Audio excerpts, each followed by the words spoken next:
otherwise you would have been echoing in all of your lectures. So it is up to you. If you want to pass this mic around, I would recommend actually that we not. Oh, I would say I'd recommend we not have this because it's going to be easy to tangle up. This has a mic right here. Okay. So we can just pass this around if you want. Let's do that.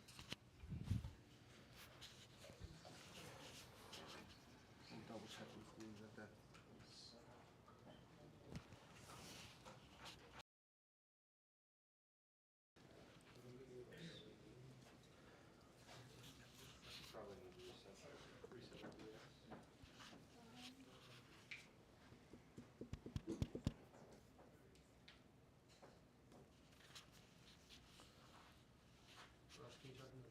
Yes, I could talk into the mic.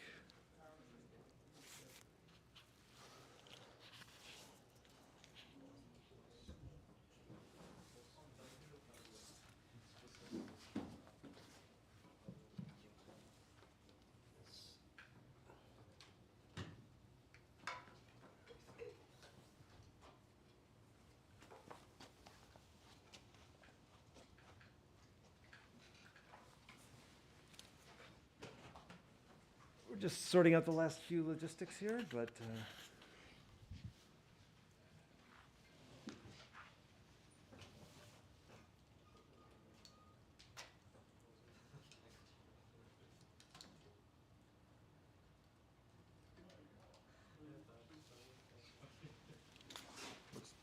are you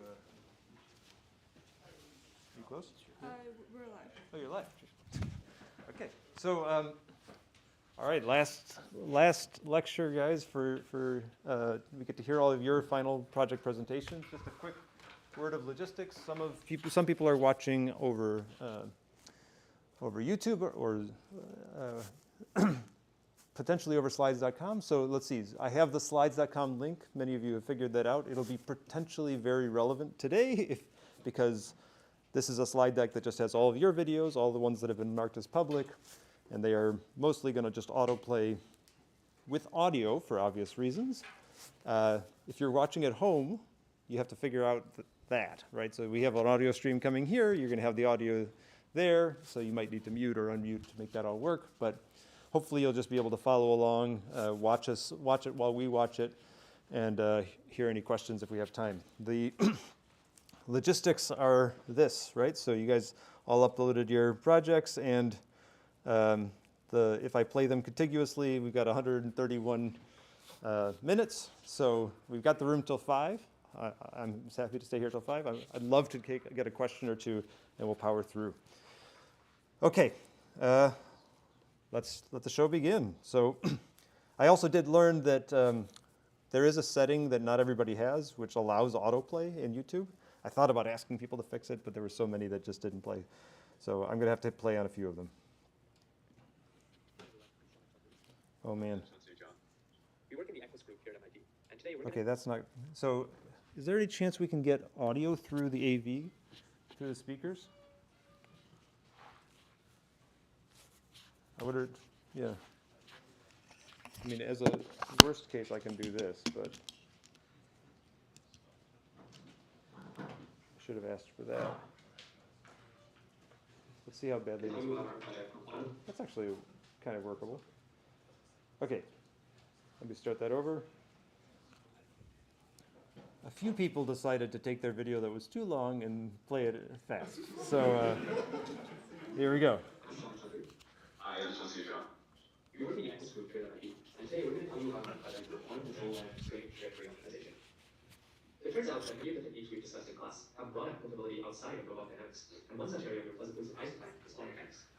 Here, the state of a quantum system can be described by a complex vector psi, and the dynamics are given by the Schrödinger equation. Here, H is a matrix known as the Hamiltonian of the system, and it can be split up into this bare system Hamiltonian, which encodes the physics of the problem system, as well as a set of control fields, for instance, a laser pulse applied to red. In quantum optical control, we often want to prepare some desired state or set of states, and this can be formulated as a trajectory optimization problem, essentially going along a given trajectory in state space. We can either transfer a given state to another state, or transfer bases of states to another basis of states to enact a gate. And in this work, we focus on the first. We want to do this subject to constraints such as normal control limits on the drive amplitude and bandwidth. As you can see, we have linear dynamics and nonlinear constraints. And so we want to find a solver that's compatible with this problem structure. As an aside, I'll finally note that we can map between real and complex matrices using the following isomorphism, since real matrices are easier to work with sector solvers. For the class, we've touched upon many correlations to trajectory optimization. Usually they look something like this, where we want to minimize some cost function along the trajectory, subject to the dynamics, as well as the constraints. Methods to solving this include both direct methods like direct collocation, where both the states and controls are decision variables, or indirect methods such as IL2R, where only the controls are decision variables. This word, we explore Ultro, the augmented Lagrangian trajectory optimizer, which combines both direct and indirect methods. Essentially, Ultro is an IL12R solver, plus an augmented Lagrangian framework to incorporate the constraints, plus a so-called projected Newton method, which projects our rough solution to the problem into the constraint space in a very good constraint combination. Building upon Julia tools that already exist, we developed a package called Q-Control for numerical simulation of optimal control. So the simplest system that we wanted to test our package on was the two-level adder of qubit. Here the state space is a two-dimensional complex space, and so state vectors will look something like this, where the two complex amplitudes alpha and beta have norm squared to 1. Now, because of the normalization constraint, we can alternatively parameterize the state using the numbers theta and phi, which essentially map the state space of the qubit onto the set of states that live on the surface of the qubit. Physically, we can model control of the two-level adder by its Hamiltonian, where FQ is the qubit frequency, and this is the persistent Hamiltonian, and AOT is the control field. If we look at their Hamiltonian dynamics, we see that it induces a precession about the z-axis at frequency FQ, as evidenced by these three animations. To demonstrate the utility of the package we've developed in this final project, Q-Control.jl, let's look at the optimal control of this qubit system. Here are our goals for quantum state transfer, going from the 0 state to the 1 state in the single qubit system. Our physical intuition tells us that if we drive the system at a frequency equal to the characteristic frequency of the qubit, then we should be able to drive transitions between the 0 state and the 1 state. If we look at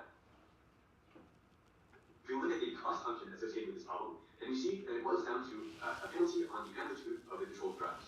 The constraints, however, are a bit more interesting. The first of which says that we must satisfy the dynamics of the system. The second says that we must start in the desired initial state and end in the desired target state. And finally, we want our states to be normalized at all times. If we look at the optimized trajectory produced by our solver, then we see that we indeed do go from 0 to 1. Moreover, we can explain the precession in this trajectory by considering the base dynamics of the system. Next, if we look at the Alto-generated optimal pulses, we see that there's a dominant frequency component at 5 GHz, which is equal to the characteristic frequency of this qubit system and consistent with our physical intuition. Finally, if we look at the projection of our quantum states along this z-axis versus time, we see a trend from 1 to -1 as expected, and the smoothness of this trend suggests that the pulses we produce are optimal. Next, let's look at a more interesting example of quantum error correction. In particular, let's look at the binomial code and state preparation in this code. Quantum error correction involves redundantly putting one qubit of information, i.e. a two-dimensional code subspace, within a larger logical state space, which can be realized using, for example, multiple physical qubits. And in such an implementation, we can demonstrate quantum repetition code, where zero logical state is equal to the 0 state in all the physical qubits. But this requires a lot of qubits and a lot of hardware. So alternatively, we can use the infinite dimensional state space of a quantum harmonic oscillator. And to define a two-dimensional code subspace, we will use bosonic quantum error correcting codes, the simplest of which is called the binomial code, where the logical 0 is a superposition between 0 excitations and 4 excitations, and the logical 1 is equal to 2 excitations, and these excitations can be, for example, microwave photons in a superconducting pattern. Our goal here is another quantum state transfer problem, going from 0 excitations out of the vacuum state to our binomial logical code states. This has applications in quantum computation, quantum communication, quantum metrology, and quantum simulation. Now we can visualize the optimized trajectories for this quantum state transfer problem by looking at the linear quantum probability distribution of our states versus time. And as researchers in the field, we can tell you that we were pleasantly surprised by these pulses. Moreover, I should note that using Ultro on bosonic code control problems is novel work explored in this project. Finally, I do cut them off just to make the thing work. I put the time limits in the video so it stops without me being a bad guy, or being a bad guy once when I set up the slides. That was awesome. I don't think the authors are here, but no, that was amazing. So if people got that, the Ultro is ILQR with a penalty method. So you take all the constraints that you have and you push them up into the objective. Augmented Lagrangian is a way to do that. No, that was incredible, and it works for quantum. Awesome. Hello everyone, my name is Huang Zhenan, third year PhD in MIT ECS and LITS. Today I'm going to talk about my project, Learning Optimal Feedback Controller, Sample Complexity, and Application to Explicit Model Predictive Control. This is a joint work with my awesome collaborators. So in this work, I'm interested in this general problem called imitation learning. So in imitation learning, we have this expert policy that you want to learn, but it could be human demonstrations or a solution of a very complicated optimal controller problem. So the main question is, can we learn this expensive optimal expert policy from its demonstrations? So what I mean by demonstrations, you could start with the initial state x0, and you could query what optimal or expert policy would do on that state, and you propagate the dynamics and move on to the next state, and ask what the expert policy would do on that state as well, and so on. In this way, you can collect the data, x0, pi star x0, all the way up to xt, pi star xt, and so on. So what do we do now? Since we have this collection of data, we can set up some supervised learning problem and learn policy pi hat based on that. Right. So this is an imitation learning problem. And what's the target application in my work? It's an explicit model predictive control. We're all familiar with what MPC is. So let's say we want to compute the optimal controller, feedback controller, pi MPC as a function of the initial state x0. Turns out it's very expensive to do this because pi MPC is a piecewise affine function with number of pieces growing exponentially in number of horizon and number of constraints. So in practice, computing it is very difficult, and also when you deploy it, it will cause a lot of huge memory complexity, like lookup table. So in this project, I solve explicit MPC based on imitation learning, inspired by these two previous works. Okay, so since the time is limited, I'll only go over the main results briefly. So I came up with a very cool end-to-end theoretical guarantee of general imitation learning scheme, especially for also for the explicit MPC application. And along the way, I came up with a very cool new epoch-based algorithm, imitation learning algorithm with provable guarantee. The main challenge is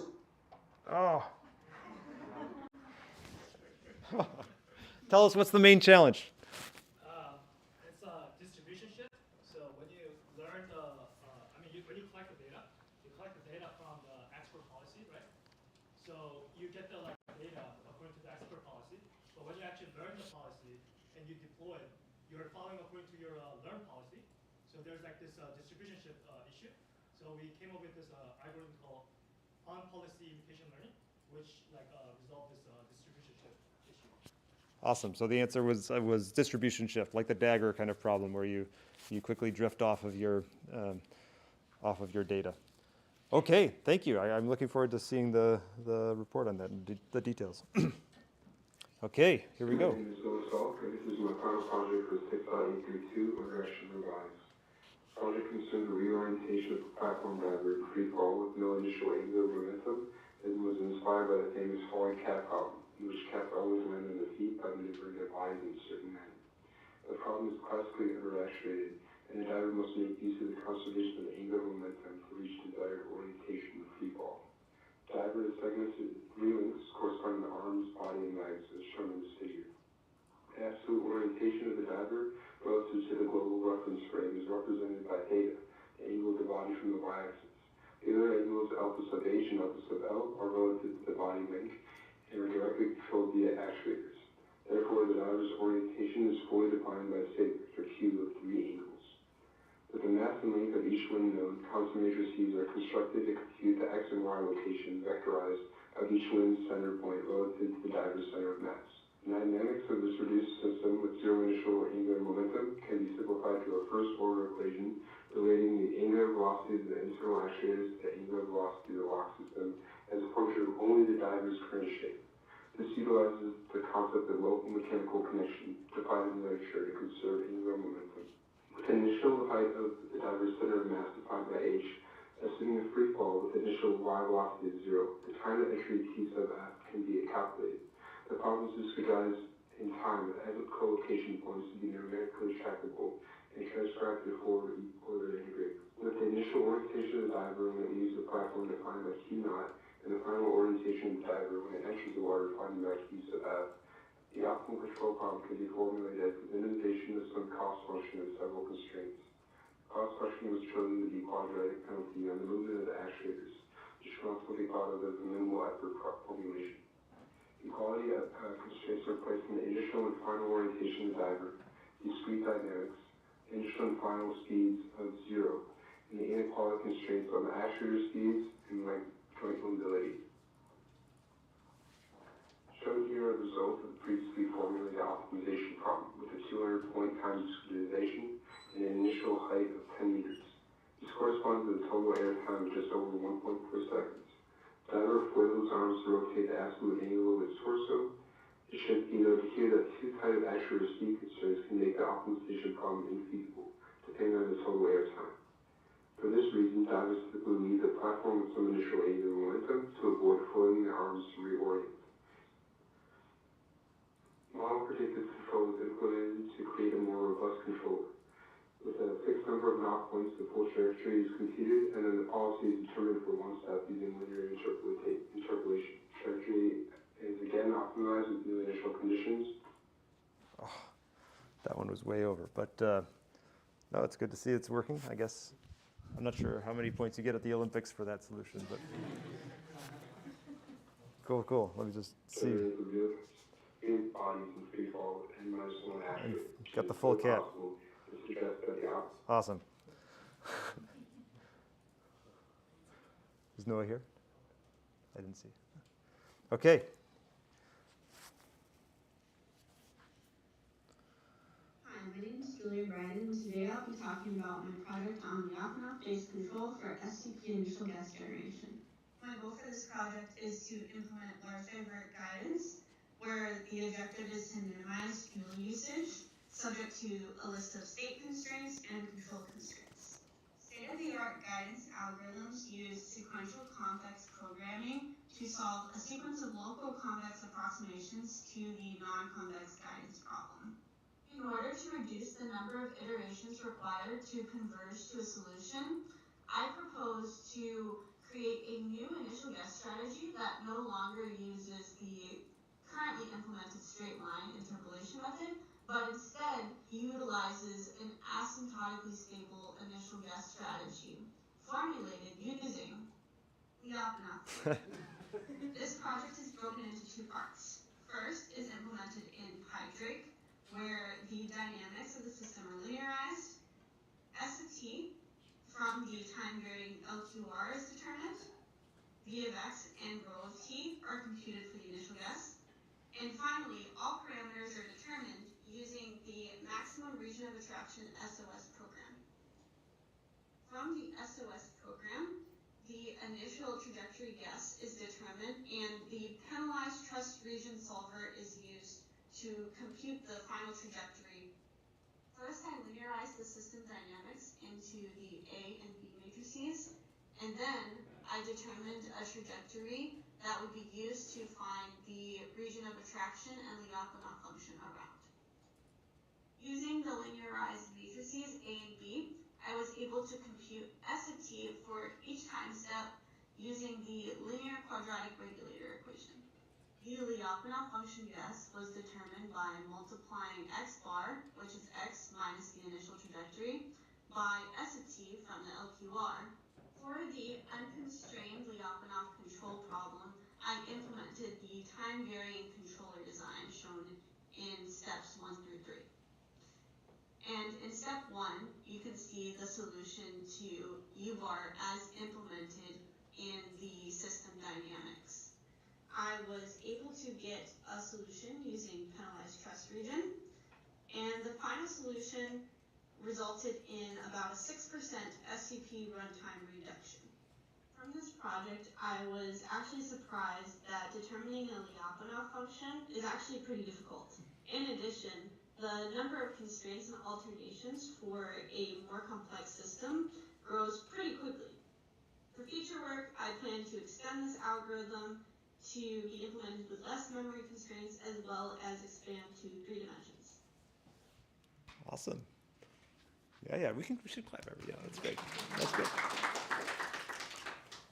So do you think you could shove some of the objective, maybe if you shoved some of the objective from your trajectory design into the sums of squares, you could get even more than 6%? What do you? Yeah, probably. I have a lot of memory constraints, so I feel like if I was able to iterate longer, because I was using hydrates online, and so I think, yeah, if I could iterate longer, it might be better. Oh, I see. You're up against the 5 gigabyte limit. Memory, Oh, yeah, that's okay. Mine was like 1. It was pretty small. Okay, awesome. That was a beautiful project. Thank you. Okay, let's keep going. Whoops. Hello everyone, this is Leroy. Our project topic is context smooth MPC for tabletop manipulation. Object manipulation is a long-studied problem in robotic research. The system is underactuated because we cannot directly control the state of the object.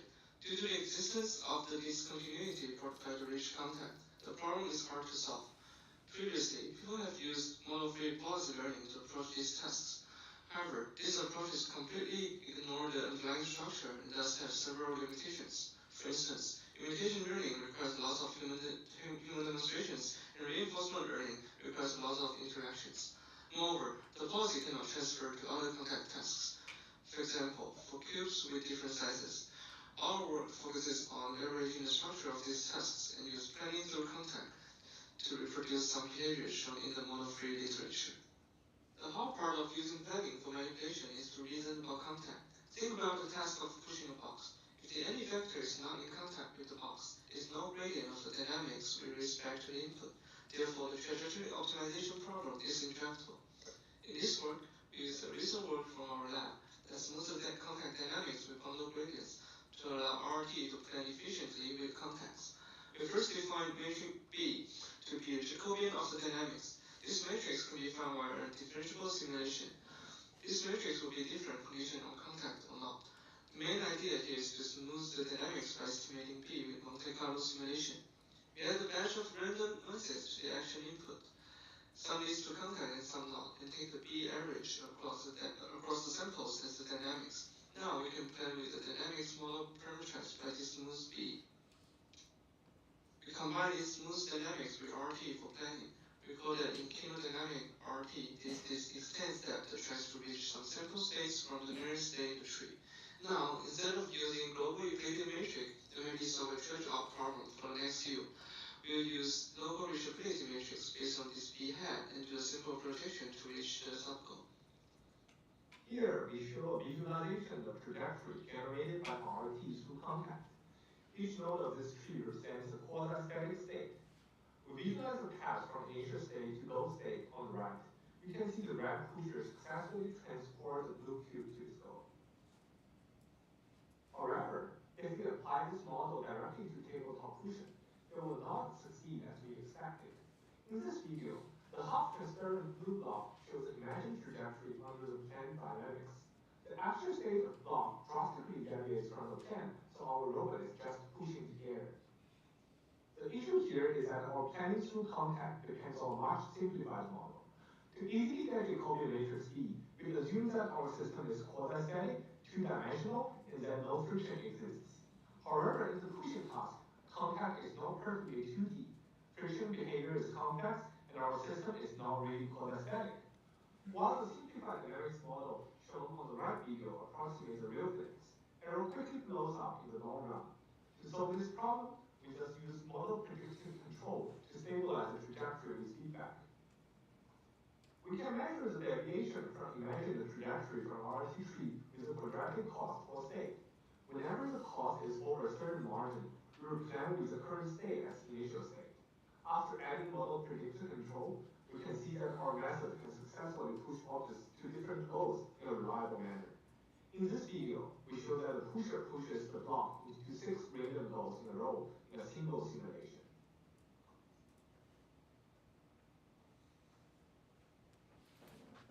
One nice thing about model-based approaches to manipulation is that they can explicitly reason about changes in the environment.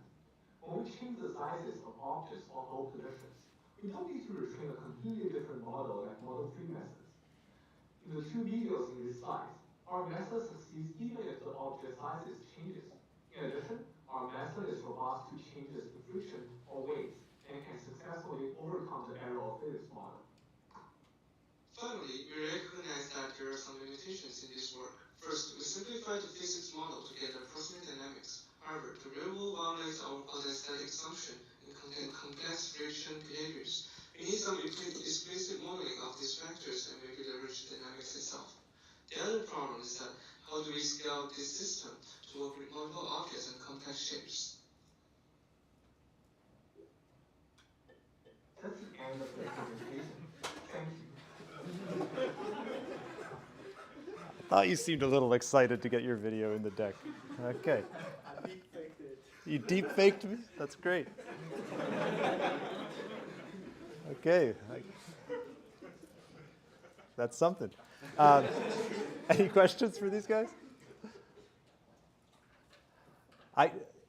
Why do you think it's jumping around so much? That's the MPC, and it's some combination of the MPC and RRT. What do you think? So we did some investigations. So I think one of the main failures actually due to inverse kinematics, not due to planning. So the RT, like initially we used like a square space. So at the very beginning, it's actually jumping a lot since like the workspace is not really a square region, right? Rectangular region. So whenever it has a plan that asks it to get outside, it starts to jitter.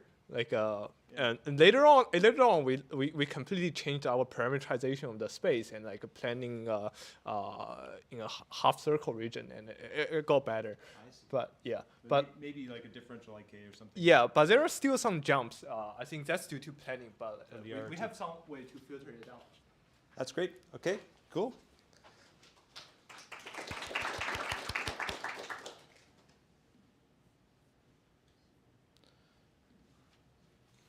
Hi, I'm Victor. This is my project, the method of alternations for the rocket landing problem.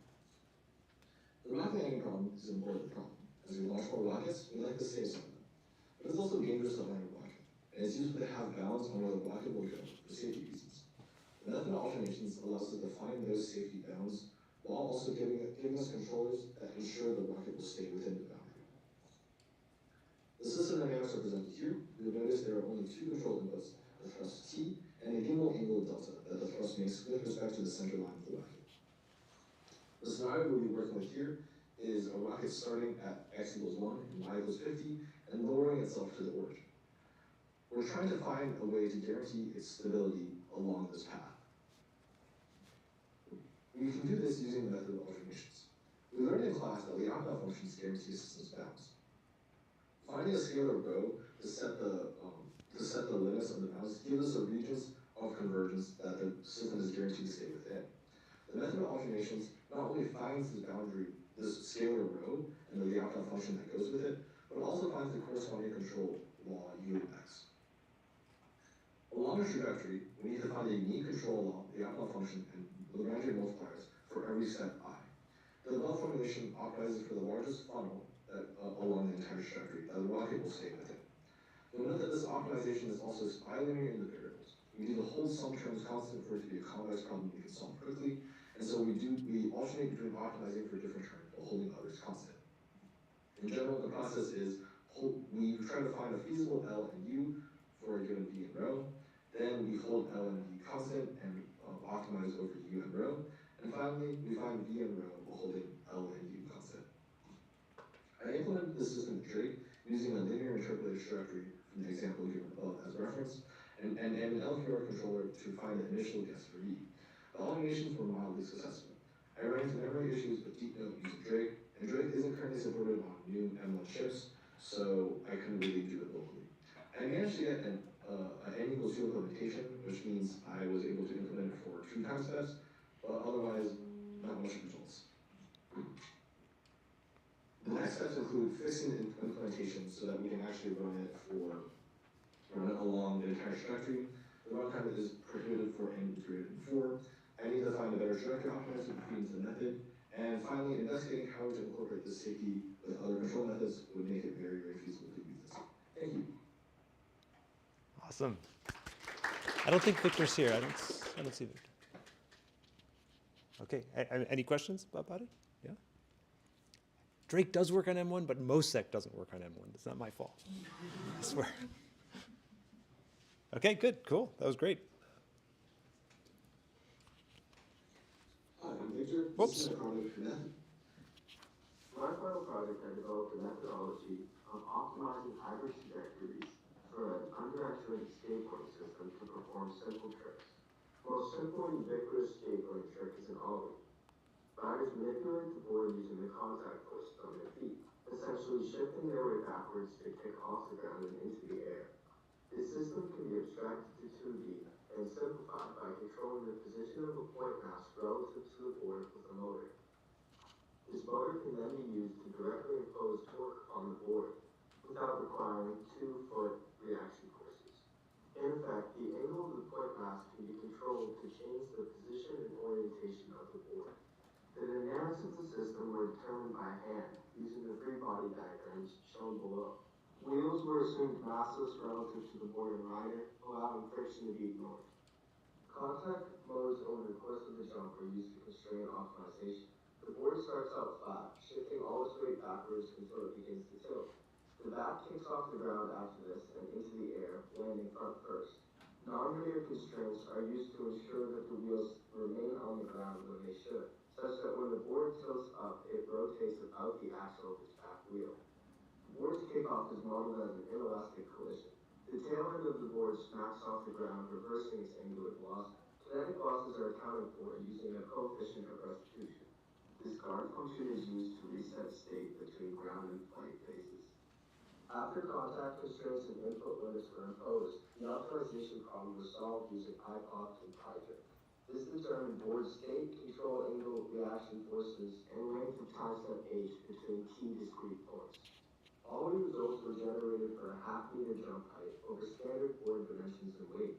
Height is measured from the ground to the center of mass of the board, and jumps are constrained such that their max height must be equivalent to the height provided.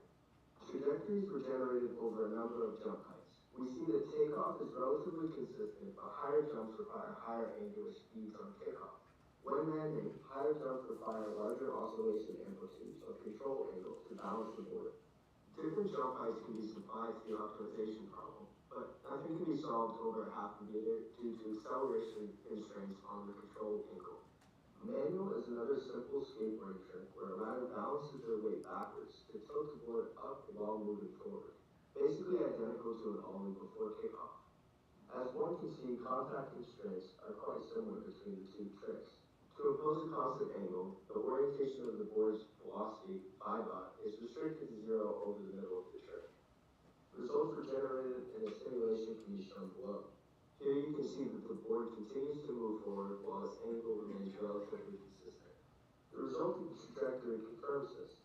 To control Oh, so good. Anything else I have to see? This is a simple trick to include things like a pop shove. If the wheels weren't considered massive, So good. I'm so glad that worked. Yeah.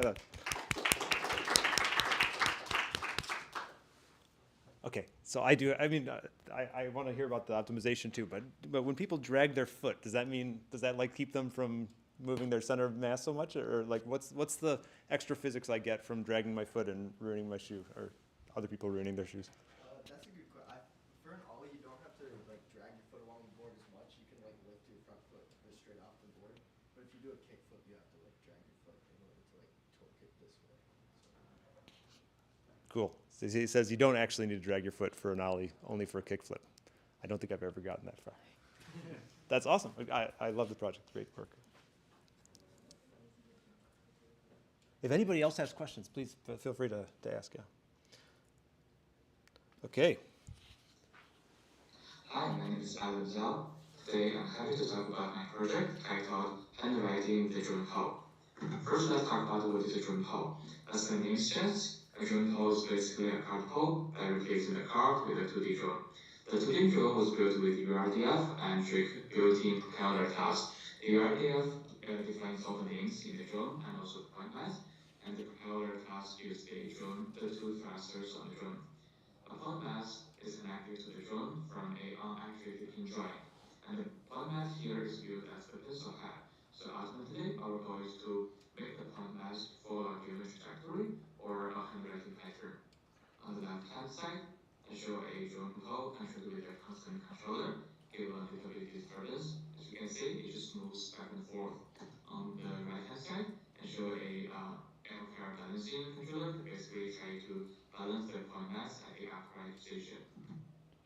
And secondly, we try to do trajectory optimization for the point mass that is connected to the drone. So here, I want the point mass to follow a given text, which is here, as you can probably see, it is I90.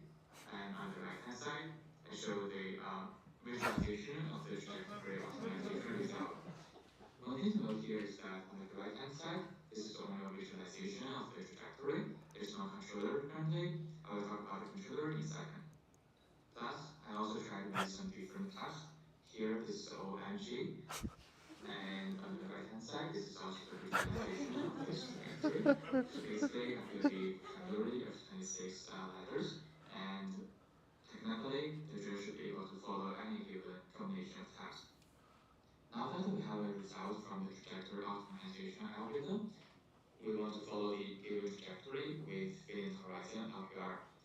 On the left top corner, I show the image that's the result from the previous step, the trajectory optimization result.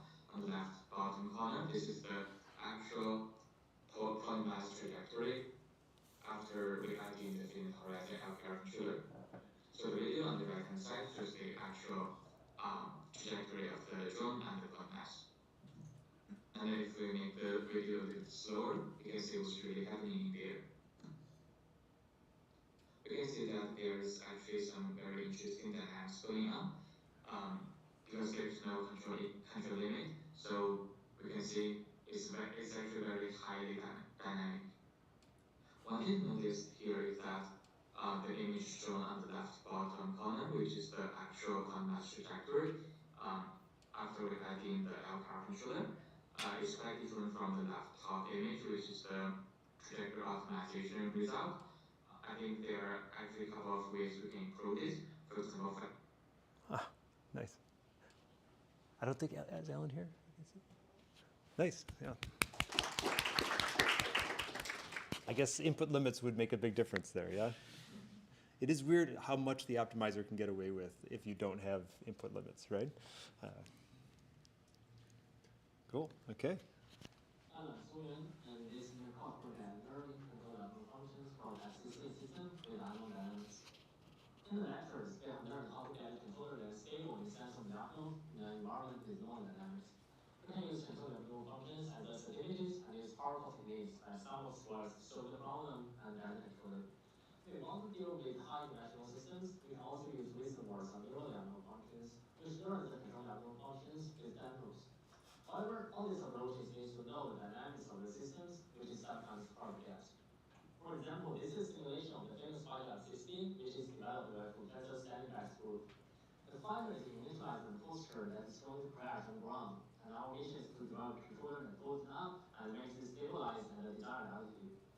However, this is a system highly complex nonlinear dynamics given by a lookup table, which means we do not have any equations to describe the dynamics explicitly. So this leads to a new problem. How to get a controller that is stable in sense of the unknown in an environment with unknown dynamics? Here we propose a new idea. Have we learned from imperfect demonstrations? Let's imagine a large blue ellipse to be the state space and a small blue circle be the goal point. Given some imperfect demonstrations, we cannot reach the goal at this blue curve. Instead of learning dynamics of the whole state space, we learn the dynamics only along demonstrations. This means that the learning dynamics will have a small error inside this blue tunnel and have a large error in other places. Once we learn the dynamics, we can apply neurally optimal approaches to learn a control optimal function and a controller, which tends to drive us to goal. In the meantime, we limit the divergence of the learned controller from demonstrations so that it cannot go far away to some places that learned dynamics has a large error. If we execute this controller, it will generate a trajectory like the green curve, which is closer to the goal. Then we learn dynamics again to form this green tunnel and do one more iteration to learn a new controller. We then execute the controller, learn the dynamics, update the controller, and execute the controller again until the controller drives us to the goal. Here is the framework of our model.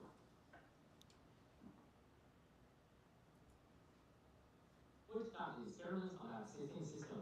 In the demonstrations that only put up the existing at a very low altitude, our algorithm can pull up the phaser at a much higher altitude and stabilize it at our desired altitude of about 1,000 feet.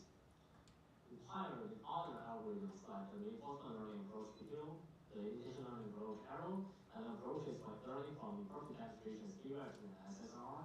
Our algorithm can reach the goal altitude and is much more stable. We also saw the curve of the expected reward with respect to the number of samples. This shows that our algorithm can convert very fast with a much higher sample efficiency. Very nice. I do think there's a lot of good work at the intersection of the types of things we talked about in the class and learning and how do you put them together and interleave. It's really important stuff. Any questions about that? Yeah. All right.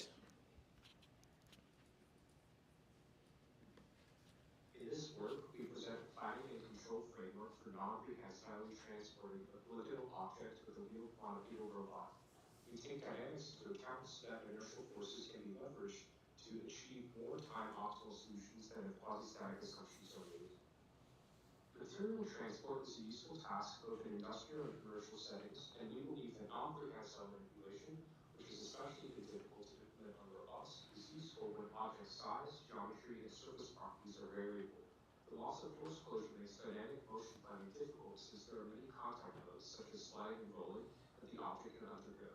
We are interested in regulating the dynamic grasping mode during object transport, which means that the object effectively stays stuck to the end effector.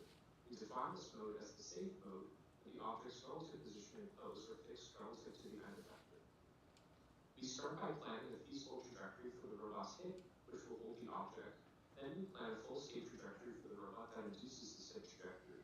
Finally, we stabilize the robot about this trajectory using PD joint control. In order to maintain a dynamic grasping mode, we model the frictional line contact as two friction cones shown in red in the right figure.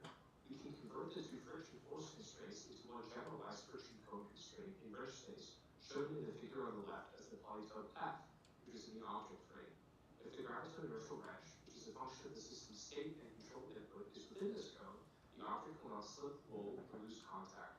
Note that we convert all wrenches exerted on the object into acceleration space, since we are analyzing this in the object frame. We define 4 control barrier functions, each of which are used to safely impose the 4 boundary wall conditions of the generalized friction cone. The barrier functions are defined such that their 0 super level sets are within the friction cone polytope, and as long as their values stay positive, as shown in the graph on the left, the friction constraints will be satisfied. More importantly, in our optimization, we can impose a maximum theory for each barrier function so that the frictional forces do not reach their boundaries too quickly, and we can control how conservative or aggressive our policy will be. Our hip trajectory optimization uses a quadratic objective and nonlinear constraints, which consist of dynamic constraints, barrier function constraints, and workspace constraints. Note that the barrier function hyperparameter gamma is a value between 0 and 1 and is used to make the policy more conservative or more aggressive, respectively. We use a nonlinear SQP in MATLAB to generate hip trajectory solutions, and an example of the solution that keeps the gravito-inertial wrench on the object within the friction polytope is shown on the right. We can compare how varying gamma changes our hip trajectory solution. If gamma is small, as shown in blue, the position of the hip joint takes a more roundabout path towards the goal position, but the gravito-inertial wrench point stays safely away from the friction boundaries. If gamma is large, as shown in red, the trajectory is more direct, but the frictional forces get much closer to their boundaries. We model the dynamics of the robot on the sidewalk plane with 2D dynamics. We set up the simulation manually in MATLAB and made a few assumptions to simplify the model. The first is that the robot always rolls without slipping. We're not considering any joint friction, and the object does not alter any robot dynamics. In order for the hip platform to execute the desired hip trajectory, we're using 2 methods in trajectory optimization. The first we use is direct transcription, which is dividing the whole process into 3 discrete states and try to solve for the full state trajectory of the robot. Once this is done offline, it is fed into the online controller, which is using both feedforward return from the solver and a PD controller once the robot is out of place. Here are some of the results. The 2 animations on the first row are the direct animation of the solver output of different trajectories. The 2 on the bottom are the corresponding PD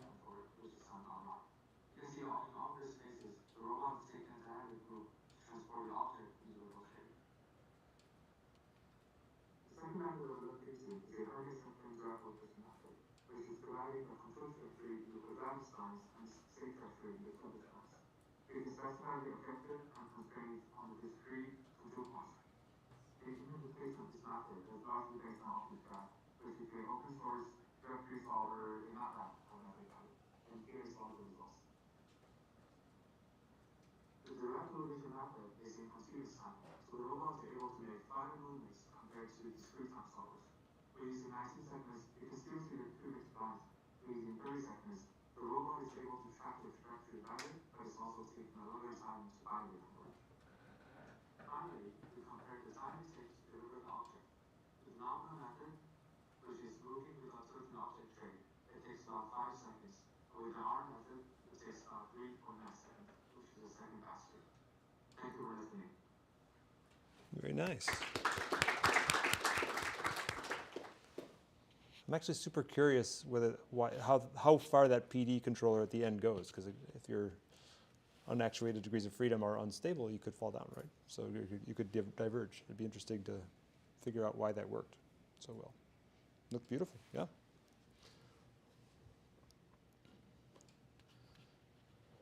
The spring contact model enforces non-penetration rigid bodies by observing a spring force opposite to the direction of penetration. The orange block is a physical system, and the blue cylinder is an external robot finger.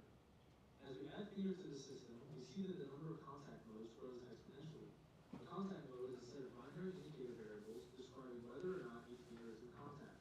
Each contact mode defines the local dynamics equation. This is the standard Lyapunov controller design optimization. In case of contacts, the naive implementation of the V-dot constraint would involve enumerating the contact modes and applying the X procedure to each local dynamics equation. This leads to exponential sum of squares constraints and STP matrix decision variables, which becomes computationally intractable. Instead, IDEA Blue 2020 proposes to rewrite the contact dynamics using linear complementarity conditions, as well as the reparameterization of the Lyapunov function using lambda as an indeterminate. The LCP constraints can be additively combined with the antecedent of the S procedure, reducing our 2 to the non-fingers constraints to just 1 SOS constraint. A direct side effect of making lambda an indeterminate is that the Lyapunov function and controller become more expressive. The Lyapunov function becomes piecewise quadratic in X. We define a reparameterized and equivalent version of the Lyapunov function B tilde, which is quadratic in X and lambda. This function will become important later for computing V dot. The controller is piecewise linear in X and linear in X and lambda. For a differentiable Lyapunov function, we compute the time derivative as the dot product of the gradient of V and the dynamics. Recall that V dot is just the directional derivative in the direction of the dynamics. However, in case of contact dynamics, we cannot compute V dot using the gradient of V, since V is a non-differentiable piecewise function of X. So we need a new computational procedure to compute V dot. While lambda X and Vx are not differentiable, they have directional derivatives. Additionally, V tilde is differentiable in X and lambda. The directional derivative of V is equal to the directional derivative of V tilde. The latter is computable since V tilde is differentiable. However, lambda is still a piecewise function, so its directional derivative needs special care to be implemented in the optimization. This directional derivative ends up being specified using slack variables and casework, which will be described in upcoming slides. Now that we have introduced Lyapunov function for contact dynamics, we can formulate the controller design problem. To ensure lambda and lambda dot correspond to physical forces, we constrain lambda and lambda dot using LCP constraints. We can verify through casework that the constraints in set A correspond to our physical intuition about contact dynamics. In case 1, when the sign distance is positive, the force is 0. When the sign distance is negative, the force is positive, and the equation underlined in blue determines the magnitude of the force. If the object is at the contact boundary, then the force is 0. Lambda dot is computed in a similar way. First, we start with the LCP conditions. If the sign distance is positive, then lambda I is 0, the multiplier ui is 0, and lambda dot I is also 0. If the sign distance is negative, lambda I is positive, the multiplier xi I is 0, and the time derivative of lambda I is specified by the equation underlined in blue. If the object is on the contact boundary, then lambda dot I is either 0 or defined by the equation in blue. final sum of squares program which verifies a Lyapunov region of attraction for a context-aware controller. The constraints defined by sets A and B are incorporated via the S procedure. The authors of the paper use a commercial bilinear matrix inequality solver, which we couldn't access. Instead, we reproduced the method in Drake and implemented a new optimization method to solve the problem. Specifically, we implement alternating optimization. Starting with an LQR initialization, we solve for the S procedure multipliers. Then we alternate between the two sets of variables, increasing the region of attraction each time. Here, we compare our synthesized controller against LQR on a card pole with walls system. LQR has no knowledge of the walls and thus diverges, as the dynamics becomes affected by the wall contact forces. Our contact-aware controller is able to regulate to the origin. So it's just very soft, yeah? Nice. Is that it? Yeah, nice. So it's large penetration because it's very soft, yeah? Oh, it's not that. Okay. There's no great option for BMI solvers. Alterations can run into numerical issues, and we needed to choose bounds for the solver to convert. Yeah, they're both very soft in this. Yeah. And so okay. So what do you think? Do you think sums of squares is going to get us to local control through contact, or are you have you changed? You step back and think, is this the right tool for the job? So I think one problem is how scalable or how expressive we can make like the multipliers. We run into issues as we have like higher order polynomials there. It just would not run computationally. I feel like that's a big problem. Yeah. Cool. Okay, that's good. So I mean, well, it's not good. I mean, that's bad. But but actually, I mean, I think they're like Pablo and his students have new results like all the time. But in particular, I think they are very optimistic about the relatively low number of indeterminants but high degree regime where you can play new tricks to scale dramatically. I think these things are getting better all the time. So if it's that problem, I guess that sounds actually maybe one we can address. Okay, thank you. Great. Hi, my name is Radhika, and today I'll be talking about combining sampling-based planning with trajectory optimization. I'm interested in using the two techniques together to alleviate their respective weaknesses and tackle challenging environments using highly dynamic robots. Shadrock tends to get stuck in local minima and is sensitive to its initial guess. This gets worse in environments with obstacles. On the other hand, sampling-based methods deal well with obstacles of the scene. However, they do not take the robot's dynamics into account, and connecting any two sampled points in configuration space is difficult with differential constraints. Finding a valid trajectory to connect two C-space states is done by the steer subroutine. Previous work has used them together in two ways. One, we can seed our Shadrock routine with a and two, we can use Shadrock inside the RRT steering function to produce a viral trajectory between two sampled states. In this project, we demonstrate both. We start off with a base kinematic RRT implementation. While we weren't aiming for dynamic feasibility here, the heuristics we've used produce a path that vaguely looks feasible and avoids obstacles. We now use the kinematic RRT to seed our Shadrock routine. Initializing Shadrock with the default initial guess repeatedly fails for the scenes having more than two obstacles, while initializing it with the RRT path results in success. For the challenging fourth scenario, Shadrock does produce a trajectory, albeit a very poor one. We now use Shadrock inside RRT. We use the LQR Costico as a proxy for dynamic feasibility along the lines of LQR RRT star. We also relax some of the constraints from our previous formulation, discarding the trajectory later if we find the result violating them. Here are some results from using Shadrock inside RRT. They shoot off to some extreme value because of not having a post-RRT optimization step. We fail to produce a path for the third and the fourth scenes. We find that for the more challenging scenarios, Shadrock often fails to find a feasible trajectory between two sampled states and fails to get anywhere close to the goal. This may be because of poor initialization of the Shadrock routine and bad random samples to connect to. We also find that multiple trajectories stitched together can produce suboptimal results, so we need to add a post-processing step or additional intermediary optimization steps. I also learned exactly how important initial guesses are for trajectory optimization, and using it in conjunction with the global motion planning algorithm is a great idea. Thanks for watching.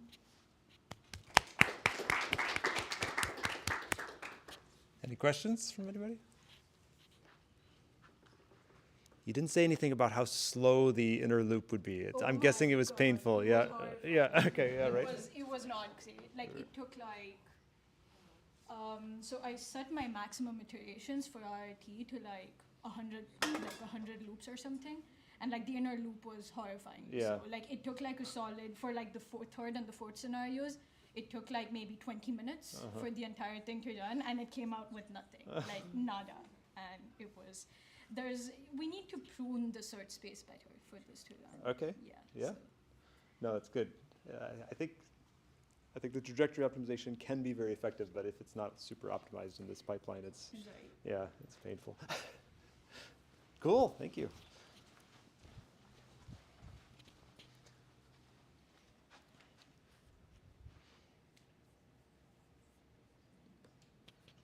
Jonathan and Will, our final project is Predictive. So, why did we choose this topic? After being introduced to it in class, we found that NPC is used everywhere from Predictives to self-driving cars to drones. Because of this, we not only wanted to understand it in more detail, but also apply it to system integrate and compare its application to other control algorithms in the past. So, NPC uses an explicit model of the plan to calculate the output, and then in that output it optimizes cost over some given horizon. It has a model is recursively feasible, and it's also controllable. In order to ensure recursive feasibility and controllability, we added a final cost, and S is just a solution to the refactored equation. NPC uses models. Models can be uncertain due to some parametric or some additive noise. We chose an additive noise in our case to simulate some kind of wind or gust in our environment, and we also assume the disturbance over a given horizon, and then we just run a numerical simulation for different samples for feasibility. So to analyze MPC, we first applied it to a parameter system and compared it to a more standard controller near the origin. We ran a multi-cloud simulation in which we changed its initial location and determined how long it took the quadrilateral to reach origin. The first plot on the left shows that near the origin, which is shown in dark green, the L-core controller is relatively fast to reach the origin with a settling time of less than 4 seconds. However, for any larger distances from the origin, the L-core controller becomes unfeasible to solve. MPC was most different. Although the controller almost always takes longer to settle, it is feasible with distances even as far as 60 meters from the origin. In the rightmost graph, we added constraints to the problem, restricting strong turning by the quad rotor, and you can see it is just as feasible while not having much of an effect on settling time. We next focused on visualization. The red quad rotors use L2R, while the blue ones use linear MPC. The video on the left shows a relatively comfortable starting configuration with no constraints, and you can see the similarity between the two trajectories. On the right, we add a strong input constraint on the quad rotor, and as expected, the quad rotor takes much longer to reach origin. To test the limits of the controllers, we initialize the quad rotor at a more challenging starting configuration. On the left graph, you can see how the two controllers found a path nearly opposing each other, but eventually reach the origin in a similar time. Once input constraints are added, however, the PC controller has a much harder time maneuvering around, but even then, it is still able to reach origin. In summary, LQR controllers are generally faster to stabilize, but they're feasible only within tighter bounds than with the linear MPC. To implement robust MPC, we added a disturbance vector to represent wind and modeled it in different situations. So first, the wind vector was centered at 0 and had a standard deviation of 1, and you can see how these small disturbances affect the quad rotor's trajectory and airports in the orange lines. On the right, the standard deviation was equal to 2.5, causing even more instability to the system. Next, we kept the same wind disturbance while increasing mass. Once the quad rotor became heavier than 1.5 kilograms, the program became infeasible to solve, as the propellers could not provide enough force to drive it to the origin. Our last disturbance was increasing the initial distance from the origin, where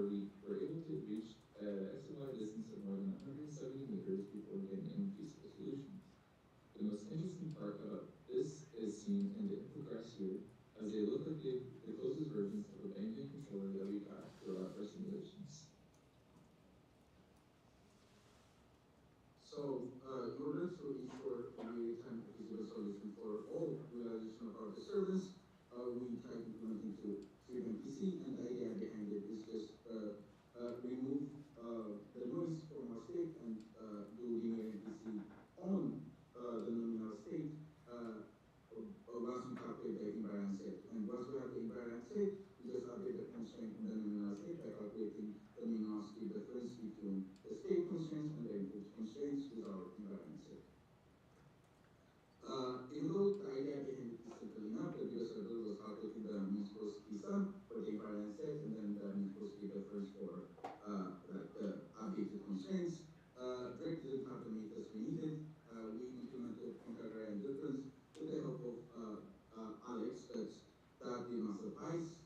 We should generally avoid calculating the mean square speed sum and difference exclusively, but we needed no implementation. Thanks so much. Nice. So I want to make sure I understand you. So the LQR that outperformed MPC was because the LQR didn't have to obey the state constraints, or even the input constraints. Is that right? Yeah. Right. So it was interesting because even when we didn't add input constraints to the MPC controller, LQR was still faster to stabilize, but it had a smaller region over which it could stabilize. So right. MPC could span up to, I think we got it to 120 meters away from the origin, and it still like find its way back. But like LQR cannot get past like 4 meters. Yeah. Cool. So all right. So just to repeat that I should have walked you. So yeah. So when you didn't enforce the constraints, but you added them to MPC, it was actually stable over a bigger region.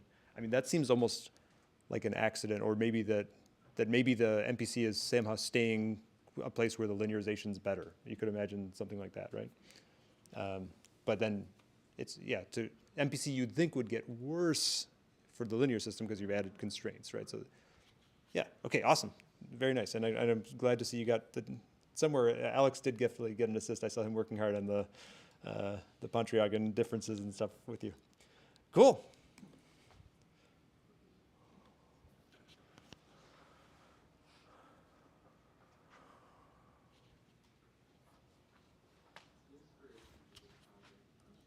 Of using a quadrotor to assist in the search and rescue of avalanche victims.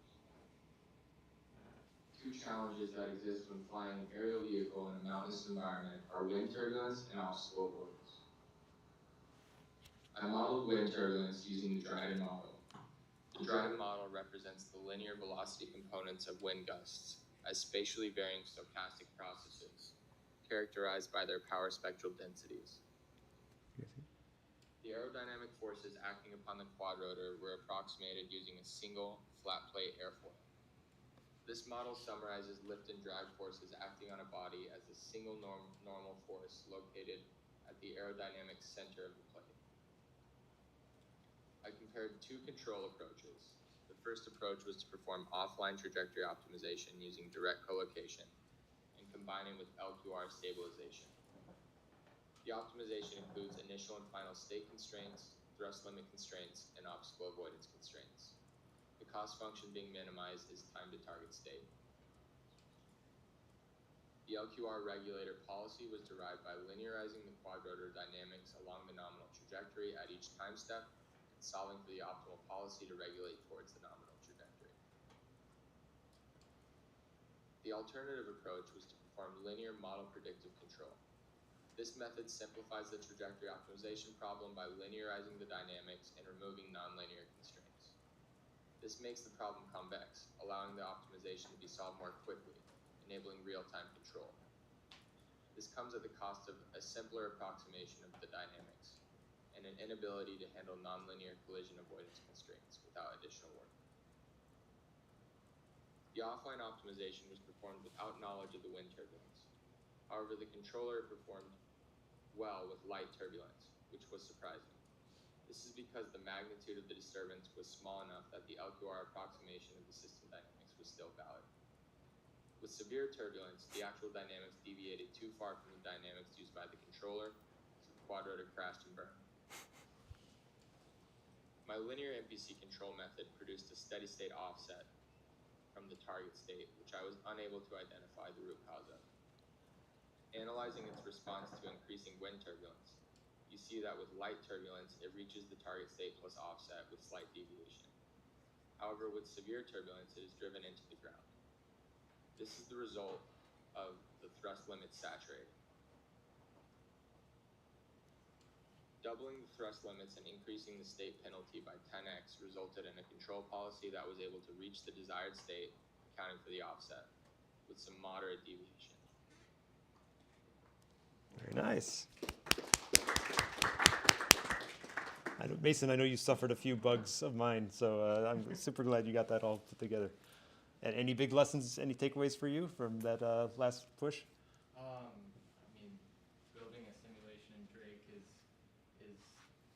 was challenging to learn, but now that I understand how to like build a multi-byte plant and use leaf systems and stuff, I think it's a really powerful tool. Cool. Yeah, he says the startup cost on Drake is high, but hopefully you can do a lot with it now. Nice.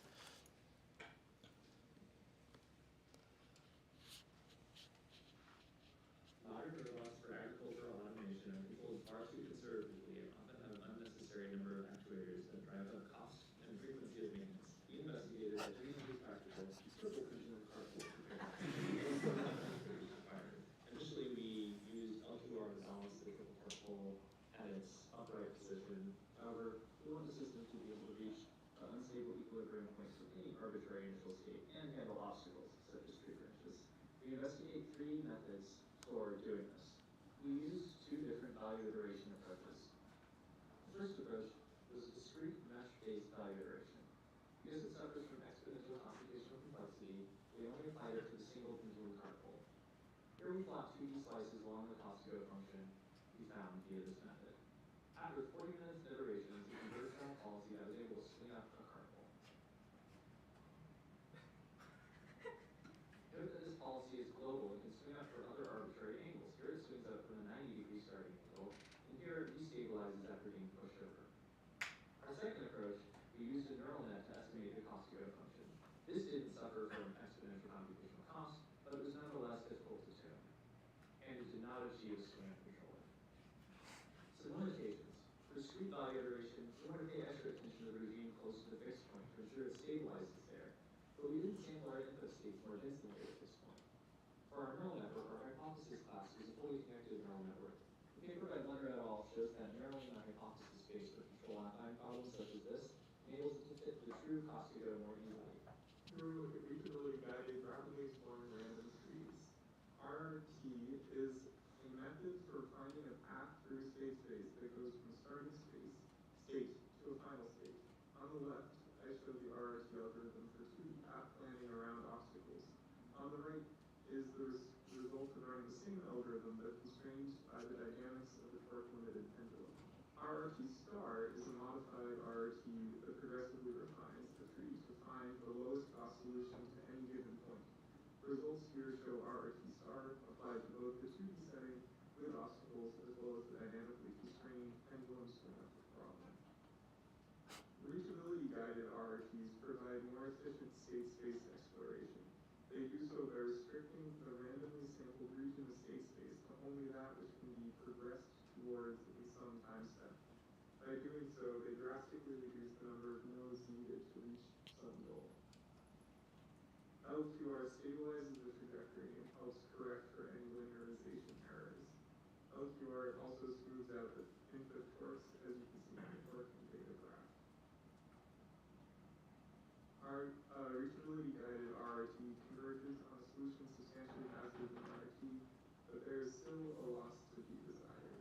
RRT fails to find a swing-up trajectory for the cart pole or triple cart pole within any reasonable time frame to be a reliable online solver. This is most likely due to an inefficient implemented tree algorithm in conjunction with the high dimensionality of the problem state. So now finally we look at trajectory optimization.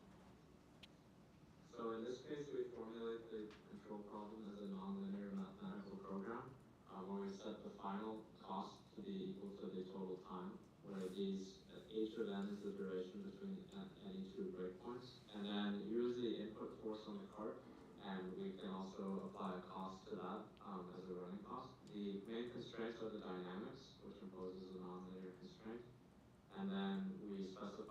start and end goals that we want, and we apply some constraints on the distance or of the time between the breakpoints. So when we also apply a constraint on the position of the cart with these boxes you can see in the animation, we can find an input force trajectory, and then we can plot the states over time.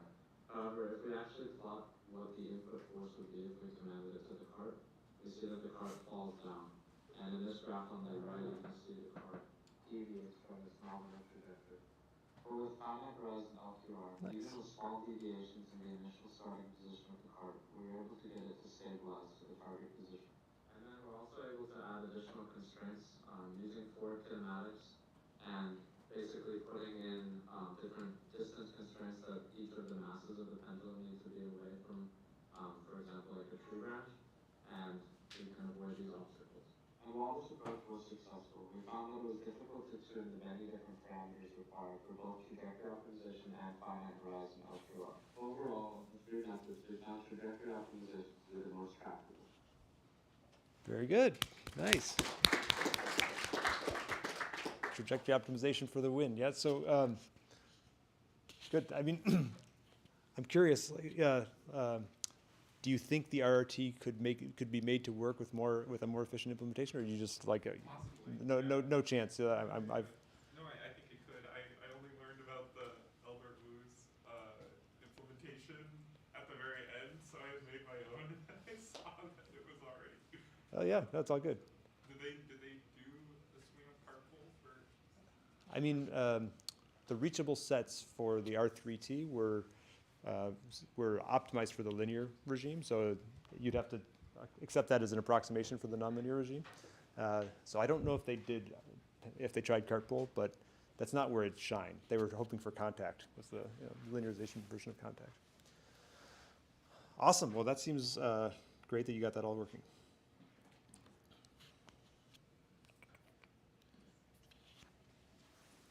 Hello, my name is Andy, and today I will be presenting my Underactuated Robotics final project, Estimating Payload Physical Parameters.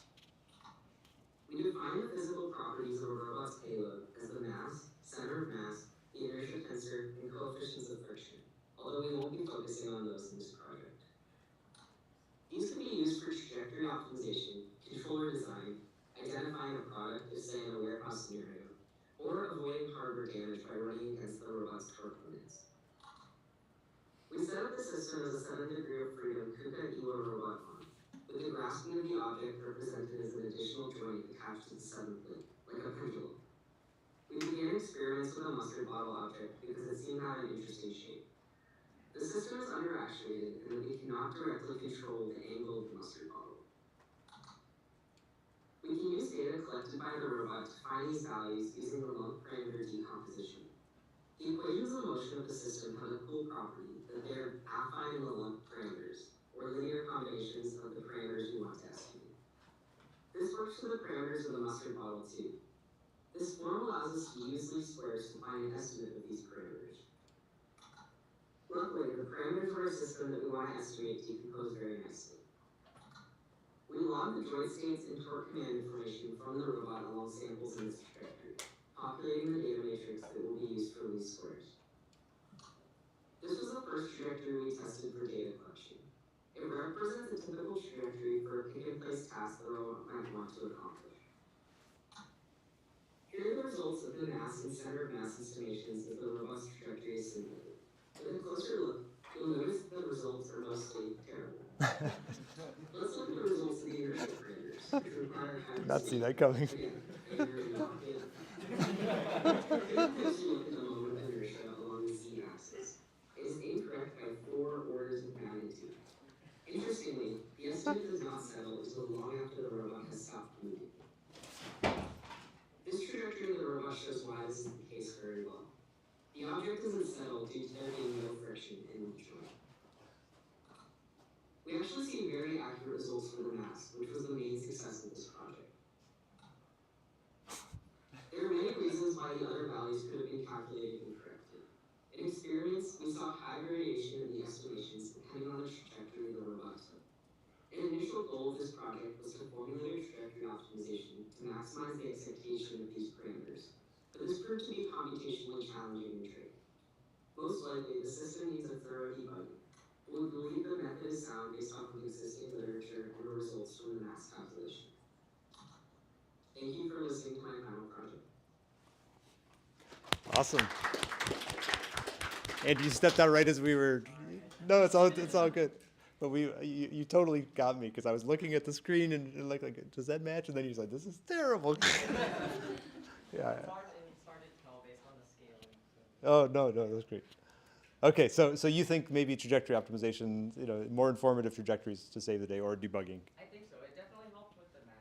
Yeah. So I'm thinking of the parameters that need more precise application. That's awesome. You got a lot working in the last bit. That's great.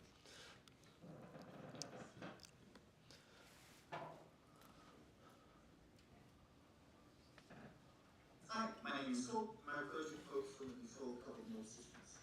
Coupled mode systems refer to systems of oscillating that have recoupling between them. A basic example is a set of two spring mass systems coupled by a weak spring in between. Other examples include optical resonators or qubit systems. My approach to controlling these systems was to use the affine linear parameter control. LBV control takes advantage of the affine nature of the nonlinearity in the system.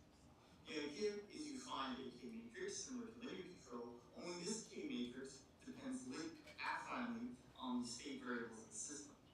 And we can use semi-definite programming to find the parameter variable K. The idea behind the program is we set up a boundary box for the maximum absolute value of the state variables and their derivatives, and then we find a P, the output of matrix NK, such that the following matrix is positive semi-definite at all the vertices of the hypervector. F is a simple is a large but linear function of P and X dot. Note that the dependence on the derivative is crucial. It's not enough to certify stability of each possible B. You need to take into account the derivative. And I'll showcase this later. Since Drake doesn't natively support LPV control, I implemented the program in YUM using MOSIC semi-definite programming solver. And I focused on a single resonator in a set of coupled mode systems for visualizing the results. And we can get to the results. Now, the first result isn't all that interesting. It's a simple exponential approach. But the plot on the right, I think, really shows the power of the controller. What we see is that the controller, starting from 0, 0, finds its way to the natural curve of the resonator, so it can ride its way up to the target at point 8, point 8. Similar to what happens in swing-up control, the pendulum, which is a very surprising, non-intuitive, but very clever approach to controller space. Next, I wanted to demonstrate what happens if you try and drive the system outside of its bounding box. And this is what happens if you try and drive a derivative that's too high. The controller goes crazy and starts trying to drive this system to infinity. And what's interesting is this instability is coming from the controller. The system natively is stable at 0 without input. So it's the controller causing this instability. Finally, I wanted to get what I thought were the coolest results from this project. What's happening here is we online switch the target that the controller is trying to track. So you see the controller swing up to the first target, and then we change the target and it's able to swing up to the next target. So LPV control was very powerful. It allowed computation of the controller once offline that could be used forever. It certified stability and reachability within a bounding box, and it performed highly non-intuitive maneuvers, reminiscent to swinging up the pendulum. And overall, Really cool. Overall was good. Awesome. So, I mean, it's a small, nice optimization too, right? I mean, it's a relatively. Yes, it grows exponentially with the number of resonators in the system. You can shrink that by using, basically what you do is you find the bad vertices. The vertices within the matrix has the most negative eigenvalues, and you can only solve it there. But yes, once you set up the optimization, it runs really fast, and you only need to run it once for the system for any trajectory within the bounding box. That's great. And then this extra X dot term in here is it? I mean, you're doing better than just sector bounding the cross terms. You're somehow you've got a. Yeah, I basically use a result from a paper. The point of the bad case of my controller is to demonstrate you can't just guarantee stability at each B. This condition has to hold, which takes into account your derivative. Otherwise, an intuitive idea is you could pump the system at a resonance that drives it to infinity, which is what I was demonstrating with that. Got it. That case. No, very nice. Thank you. Oh yeah, Alex, got a question. Does the like sparsity of the resonator graph map to sparsity of this PSD controller? It does because what happens is your B. Yeah. Sure. Yes, it does map to the sparsity. What happens is your affine combination, your B matrix becomes sparse if your resonator map, like the coupling, becomes sparse because the B matrix gets full of zeros. Awesome. Good audience participation. That's good. Our project is predictive optimization for humanoid learning. Our goal is to generate a humanoid learning trajectory for MIT humanoid robot. To do this, we start from a simple 3D model inspired by rigorous walking robot. And the representation is shown here. And then we derive the dynamics using Lagrangian mechanics. And here is our result for vertical jumping and forward hopping. And with this experience, we started to build a finite learning model and the optimization problem. The representation is shown here. It includes the 5 joint angles and floating base coordinates. We also include ground relation force, Fx, Fc, and top y. And top y here is important for the posture control during the flight phase. And then we derive the dynamics for the finite learning model and optimize the problem. The variables include the state and then velocity acceleration, input torque, ground relation force, and contact precision. To minimize the energy cost and generate a natural looking learning trajectory, we minimize the torque square.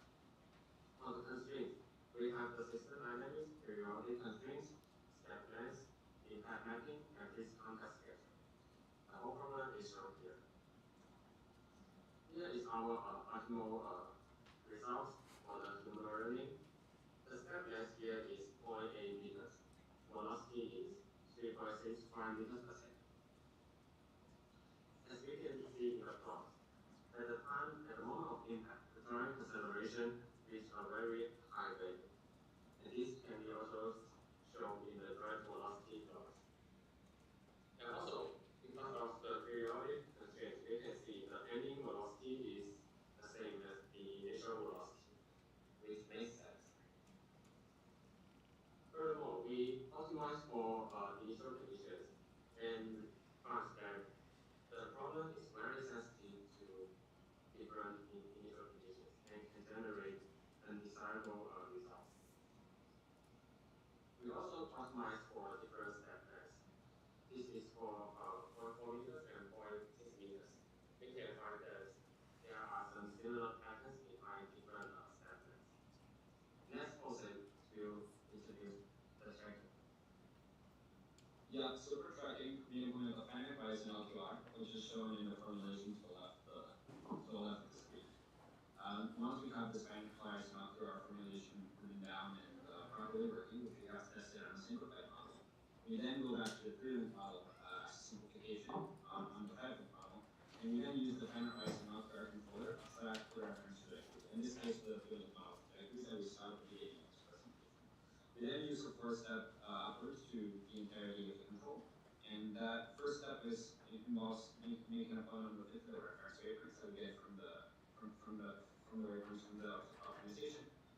We then complete the optimal LQR against on the trajectory, run simulations with disturbance time in the starting conditions, and as an analysis step, we do not apply out enough stability and combinatorial stability analysis.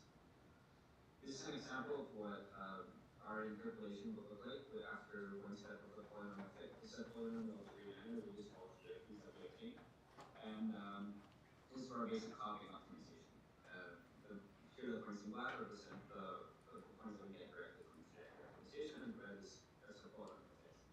Once that we obtain the gains directly from trajectory optimization, which are shown here, and then we compare those to the gains that we obtain from the LQR controller, which surprisingly I guess not surprisingly, are very similar to what we expect from MPP. This is all sort of basic optics. We then do the trajectory following using the game's compute before. And we notice off the bat that there are some states that don't exactly converge, but some of them pretty do. We then run several iterations or several simulations of the same scenario with some disturbances. And we see that for the most part, the states that do converge or are converging to the same sort of trend. I do want to note that the C and the D, or the C state, which represents the height, is something that we're still looking into as to why this is in fact very when done properly. So we finally get to our conclusions. Well, over the entirety of the project, we've been able to achieve to optimize a 5-link humanoid and to successfully make it work. Nice. I saw it could have been easier with ML at the end there. Yeah. High dimensionality of the LQR. I think we're just like changing too many little parameters in the LQR, like in the Q and DR matrices. In the end, we're just like wanted to, I don't know. But the writing a cost function is going to be a problem for RL too, right? I guess so, yeah. Yeah. That's true. How close are you to torque or to like feasible for your humanoid, for your hardware specs, given those trajectories? So right now there's like two pedagogies in our lab. I think most people right now are working on approaching it through the RL approach. And Yeah. for that, it's at least in simulation it works okay. Yeah. Yeah, we're still I guess trying to a little bit away from like actually getting it on hardware. But can the hardware run that fast? I don't know what that fast would be in this case. The trajectories you're showing looked like it looked like running super fast, right? Huge log step like that'd be amazing. I want to see it. Yeah. I will look out stay out of the hole when that goes by. Yeah. Good work. Thank you very much.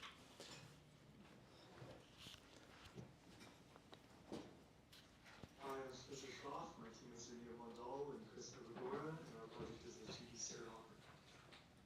This is what a robot looks like. We decided to describe the state as the vertical and horizontal position of the body, the angle of the body, the angle of the leg relative to the body, and the retraction of the leg. Our two actuators are torque at the hip and compression of the spring of the leg. Our main goals for the project are to make the robot hop and to find a stair climbing limit cycle for the robot. Okay, so the next part about hopping robots is that we can separate vertical and horizontal control. Vertical control basically comes down to compressing the spring by a certain amount at the bottom of the hopping cycle. And this will add energy via the spring and get you a higher hop on your next hop. Horizontal control breaks down into placing the foot relative to something called the CG footprint. This is the projection of the center of gravity of the robot on the ground when it's in contact. We do this to control the horizontal velocity and the body angle and regulate the body angle of the robot. When the robot's in contact, we just sweep the foot backwards in time with the velocity of the robot. And it goes according to that equation there. So if you do that right, implement that controller, you get something that looks like this, and you get a nice stable hopping of the robot.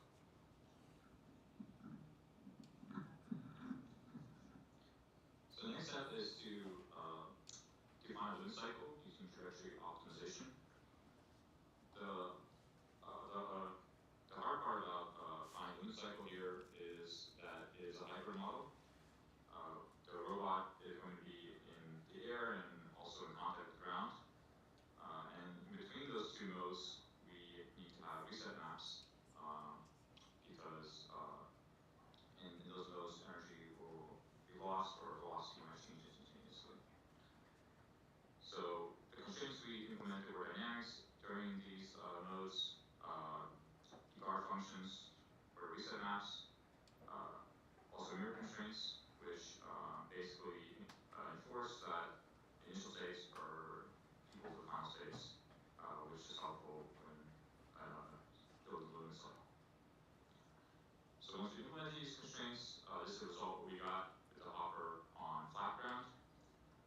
So in the graph below, you can see we've plotted the Z state space, and the blue curves represent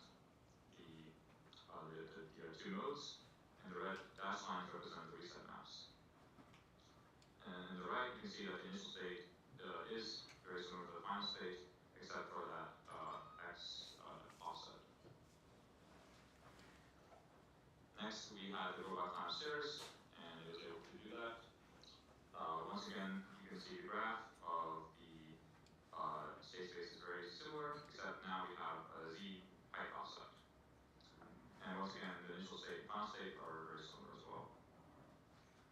One issue we ran into when setting up the program for trajectory optimization was that when we were implementing the equations of motion using particular equations, we were getting infeasible constraints. So what we did was to make the dynamics more simple by implementing them explicitly. So for example, constraining the z acceleration of the robot to be negative g. One thing you might want to do in the future is have more sophisticated dynamics, particularly for contact phase, and also perhaps add cost to leg torque to optimize for less torque. All right. I don't think those guys are here, but keep going.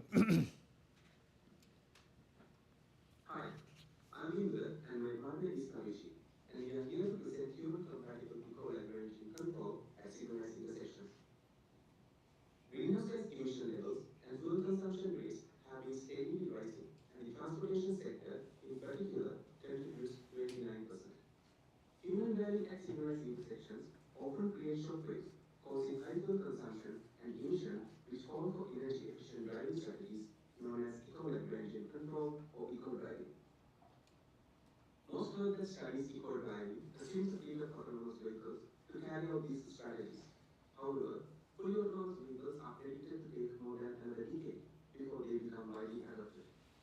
A promising near-future solution is to generate human-compatible structured policies which humans can follow and execute. These policies should contain a simple action space, and any targeted action must be maintained for a fixed amount of time space. Our objective of this project is to design eco-driving policies for when a vehicle approaches and leaves a signalized intersection. We look at two types of control policies, one for autonomous vehicles and the other for vehicles driven by humans who can execute a given set of instructions. In both cases, our overall objective is to reduce fuel consumption, carbon dioxide levels, and travel times. Additionally, the policies designed for human drivers should maintain human compatibility. We look at a platoon of vehicles approaching and leaving a signalized intersection that is led by a controlled vehicle. We simplify the vehicle dynamics to be the equations of motion, consider the state to be the position and velocity of the leading vehicle, and the control action to be the longitudinal acceleration. Including the discrete dynamics of the traffic signal in our optimization can make the problem too computationally expensive for real-time execution. Therefore, we designed our control algorithm based on the observation that idling at intersection can cause higher fuel usage and emission levels. We defined two model predictive control methods based on the condition of whether the approaching vehicle can cross the intersection without stopping in its current speed. We define these two control models as MPC-NTL and MPC-TL. Our MPC-NTL model assumes that the vehicle can cross the intersection without stopping and therefore contains no constraints related to the traffic signal dynamics. Then our objective is to reduce fuel consumption while increasing the travel speed subject to the vehicle dynamics, initial conditions, and the state and input constraints. In contrast, when the vehicle is expected to stop at the intersection due to the traffic signal, we use MPC-TL. Here we set an extra constraint to the MPC-NTL such that the vehicle should travel at a non-zero velocity at the stop line of the intersection. Next, we extend our two MPC models. Oh. That one actually should have gotten more time. That's my bad. Let's see if I can keep it playing. Hi, I'm Chris, making the resultant policy a zero-ball policy. Here we can see our simulation. We use a baseline idea model to imitate realistic human driving behaviors. As can be seen in the first video, the vehicles stop at the intersection, creating stop and go phases. The same behavior can be seen in the time-space diagram on the right. In the second video, where the autonomous vehicle leads, we see that the vehicles do not stop at the intersection, but rather just cruise through. Similarly, under the human-compatible driving policy, we see a no-stop behavior. Here on the left, we see the expected piecewise constant acceleration profile of the human-compatible driving policy.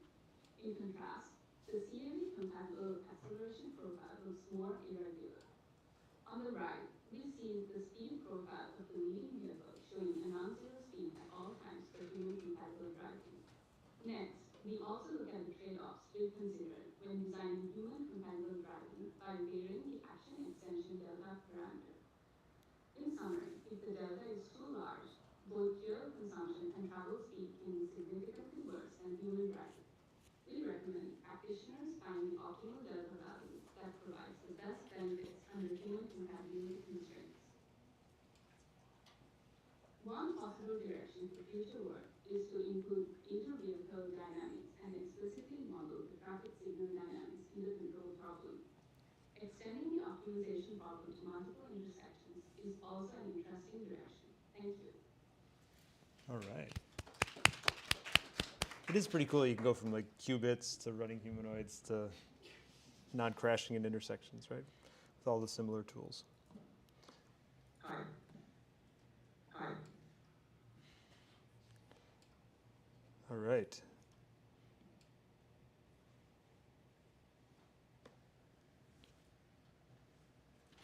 Hi, I'm David. Let's try to make a rocket land.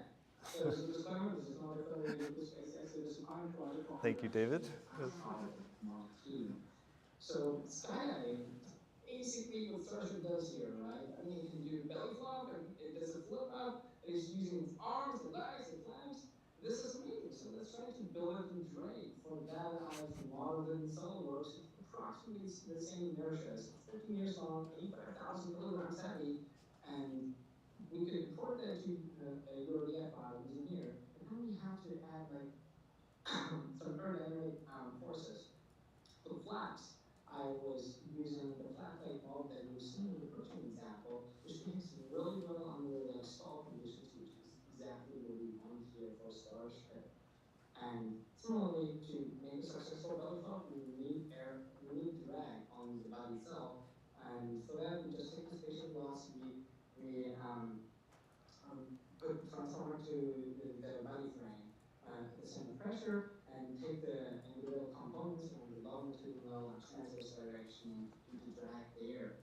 So, it's one person simple text. We can use direct transcription to do things like yaw. So on the left-hand side, that was top view, where like Starship is basically pushing the diagonal flaps to move air. This is not exactly how we as skydivers turn, but Starship can turn like that. It's amazing. One of the first things that I've learned is the barrel in my spreadsheet. So Starship does a pretty decent barrel, which can be used for barbecue. Basically, when you are re-entering, you would do the barrel so that you would heat like all the surfaces. But what really bothered me that like Starship was using thrusters to fill up. It can do without actually. So direct transcription was finding the solution here. But out of curiosity, I used a finite horizon linear quadratic regulator and found that flapping would stabilize the upright position really well. But with some slight disturbances in wind, you would see it would go crazy and would not be able to forward. I guess that is why they do use thrusters in the end. But yeah, let's try to make land. Here we use transcription again, and as you can see, the left-hand side is the body frame. We can land that bird. Yeah, it works. So I guess like for the future, I think we can add the cool thing about optimization is we can just add other thermodynamic constraints, maybe G4 constraints for movements and adaptive aerodynamic models, include a catcher or a drone ship to get the rocket, or even do like water land with some actual birds. Yeah, feel free to check out my code. Oh, that's great. I watched David. He hit like so many ridiculous issues just because he refused to make a model, a scaled version of Starship. He's like Meshcat can't show the clipping plane for your visualizer by default is like too small. It only shows a fraction of Starship. So show him how to do this. It was great. He went through all these things. Like the scaling of the optimization problem was weird because we've got this massive inertia. I loved it.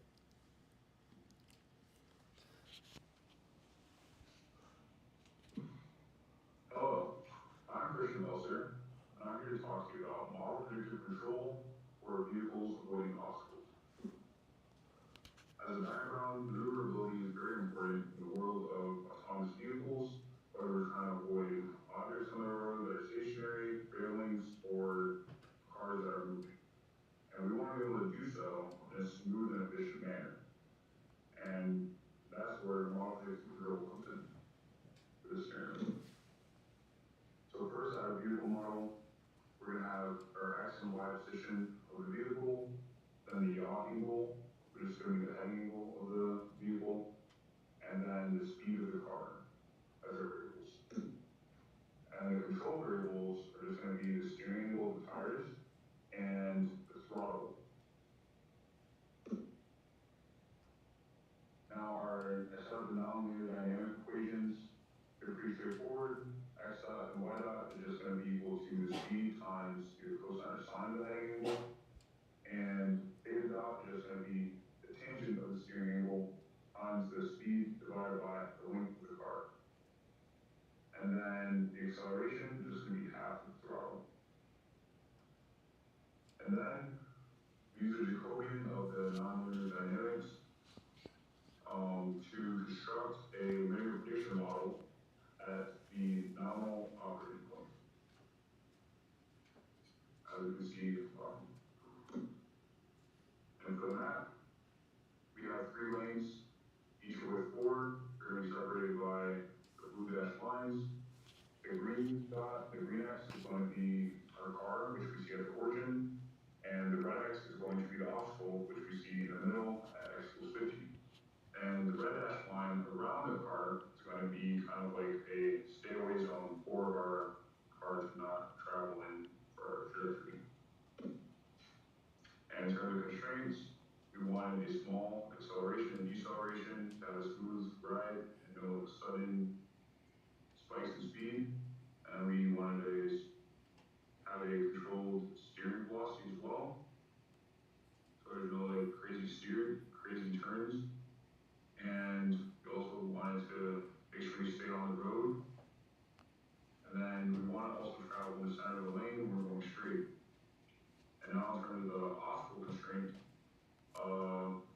basically at each state, it's going to look like 20 meters ahead of itself, so we're able to see, and see where the obstacle is, if it's within like 20 meters. And it's going to compute the next optimal move by the information it gathers there, and that. Oh. Okay. I think, remember how I clicked through and it had the same video 3 times in a row? I feel like that was, something went wrong there and I missed Stan's and Adi's video here.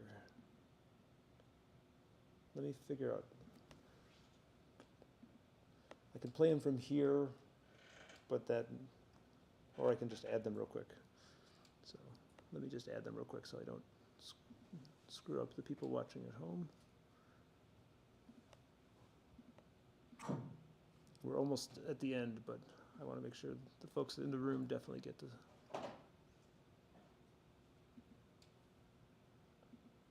see theirs presented.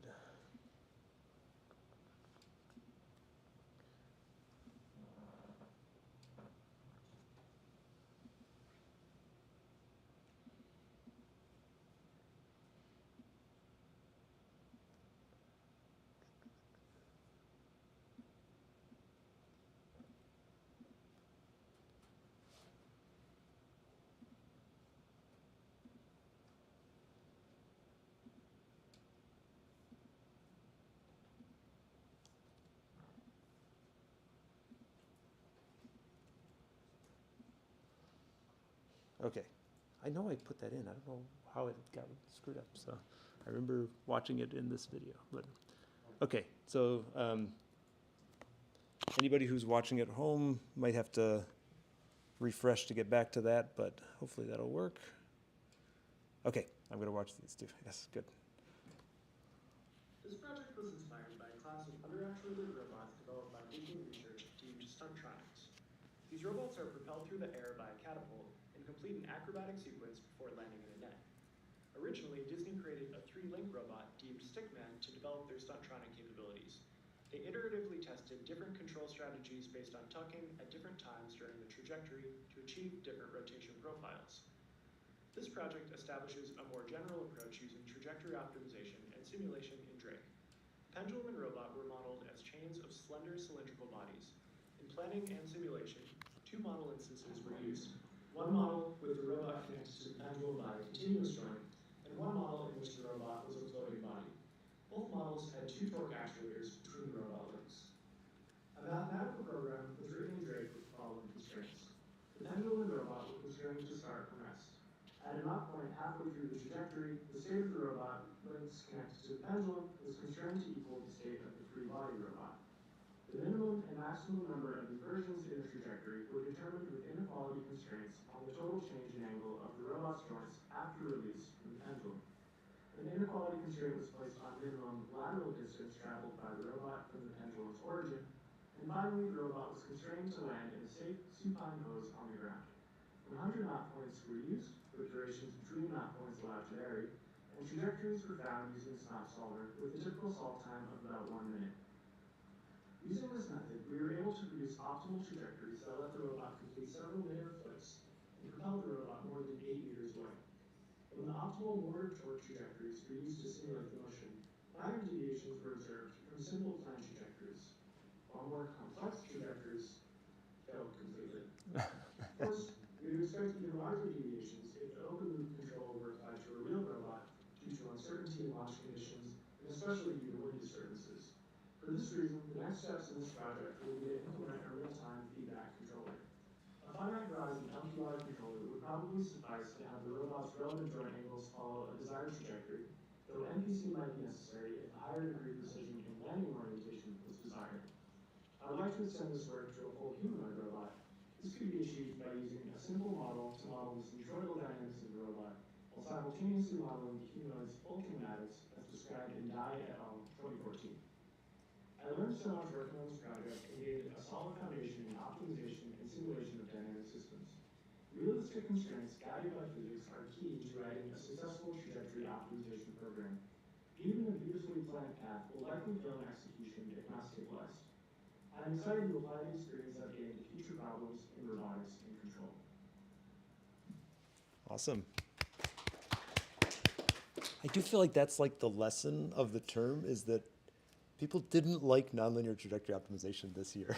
I don't think the tools have gotten worse. I think that, but somehow it's not as satisfying compared to like some of the alternatives as it used to be. You know, it used to be like the only way you could do amazing things. You know, and people suffered the hard initial conditions and hard, infeasible constraints and stuff like that. But I think, yeah, it's interesting how things have changed. Was it the trajectory optimization still failed for the more complex, or just the stabilization? Just the open loop control. Just the open loop failed, but the trajectory optimization was working for, yeah, I nice. still have to stabilize it. Yes. It's on the to-do list. So stabilization is on the to-do list. Awesome. Okay, let's see the quadruped. This project focuses on using trajectory optimization to optimize gear ratios for a hopping robot based on a simplified model of the Mini-Chia platform. The Mini-Chia was developed by Ben Katz and the Biomedic Robotics Lab as a platform for robust controls research.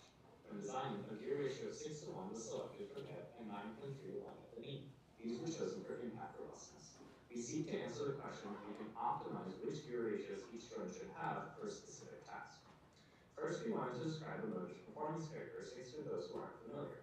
A motor's performance characteristics are shown by its torque speed curve, which tells us what torque the motor can produce at a certain speed. The torque speed curve has 2 limits. The upper limit on torque is defined by magnetic saturation of the motor's stator. The blue line, or power limit line, is defined purely by electromagnetism. and the purple line is the fastest possible speed the motor can spin with no external load, also called the free speed. A gear ratio affects the torque speed curve by shifting all three lines as shown in the figure. We decided to optimize the peak jump height of the mini Chia. Jumping provides a non-trivial solution as a metric. The max gear ratio won't allow us to jump the highest because of the trade-off of the speed of the motor, while the lowest gear ratio won't lift the leg, so it would be interesting to learn what the optimal gear ratio might be. We began with the 1 degree of freedom case. We used two state variables, y for the height of the foot and theta for the angle between the horizontal and the knee joint. For simplicity, we constrained the foot to sit under the hip, which made both joint angles equal. In the 2 degree of freedom case, we added an independent theta at the hip, since both joints are now actuated. There are two phases during the jump. First, the stance phase, while the foot is on the ground and actuation can be applied. The second is the flight phase, which is non-actuated. This can be simulated based on projectile motion with the states and actuation from the stance phase as input. Here's our full trajectory optimization. We are maximizing the height, which is calculated from projectile motion. The following constraints are applied to both the hip gear and knee gear, but just shown once for simplicity. We would like to highlight the actuator constraints. There are torque limits, velocity limits, and physics limits to approximate the torque speed curve that Adi mentioned to ensure that the trajectory is physically valid. Here is an animation of our optimal solution in the 1 degree of freedom case. We looked at gear ratios in the range of 0 to 40. This torque speed curve shows that the optimizer found bang-bang control, which is what we expected. Since the 2 degree freedom case is much larger, we began with a coarse search over gear ratios in the range of 1 to 30 with a step size of 2. Once we found the optimal gear ratio to be 9 for both the hip and knee, we performed a finer analysis over the range of 7 to 15 with a step size of 0.5. Here we found the optimal ratio to be 9.5 for both the hip and knee. A gem from this analysis was learning that the gear ratios versus height was symmetric. Here the black line shows the line of equal gear ratios between the hip and knee. Here's an animation of our optimal 9.5 gear ratio for the hip and knee.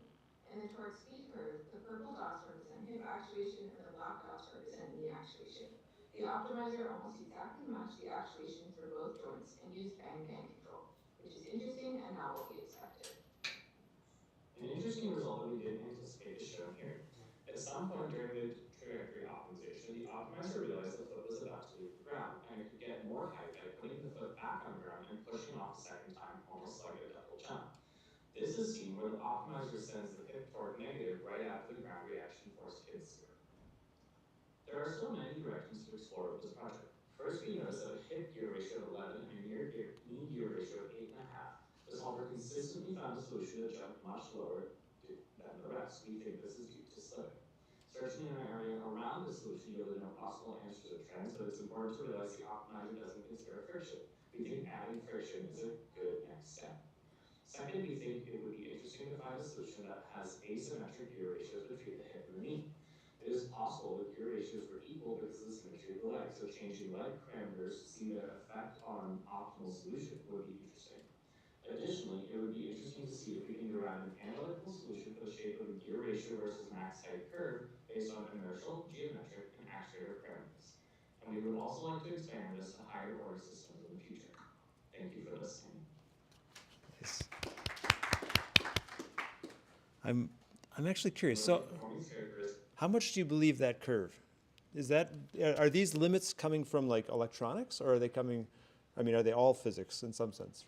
Yeah. So it's like when we characterize our motor modules, we include the actuator. The motor driver in the characterization. Right. So it's like an end-to-end characterization of the entire module, and that kind of thing is approximated from like actual data we got Okay. off the dynamometer platform. The only difference is like that like limit line Right. that goes like this way is not actually linear. Right. It's more like this. And yeah. Just approximate it with a line. Yeah. It's like good enough. Yeah. Okay. Awesome. So this is like so just for people who didn't hear, this is actually fit from data, and it's actually approximately correct, and it's got the whole electronics plus motor.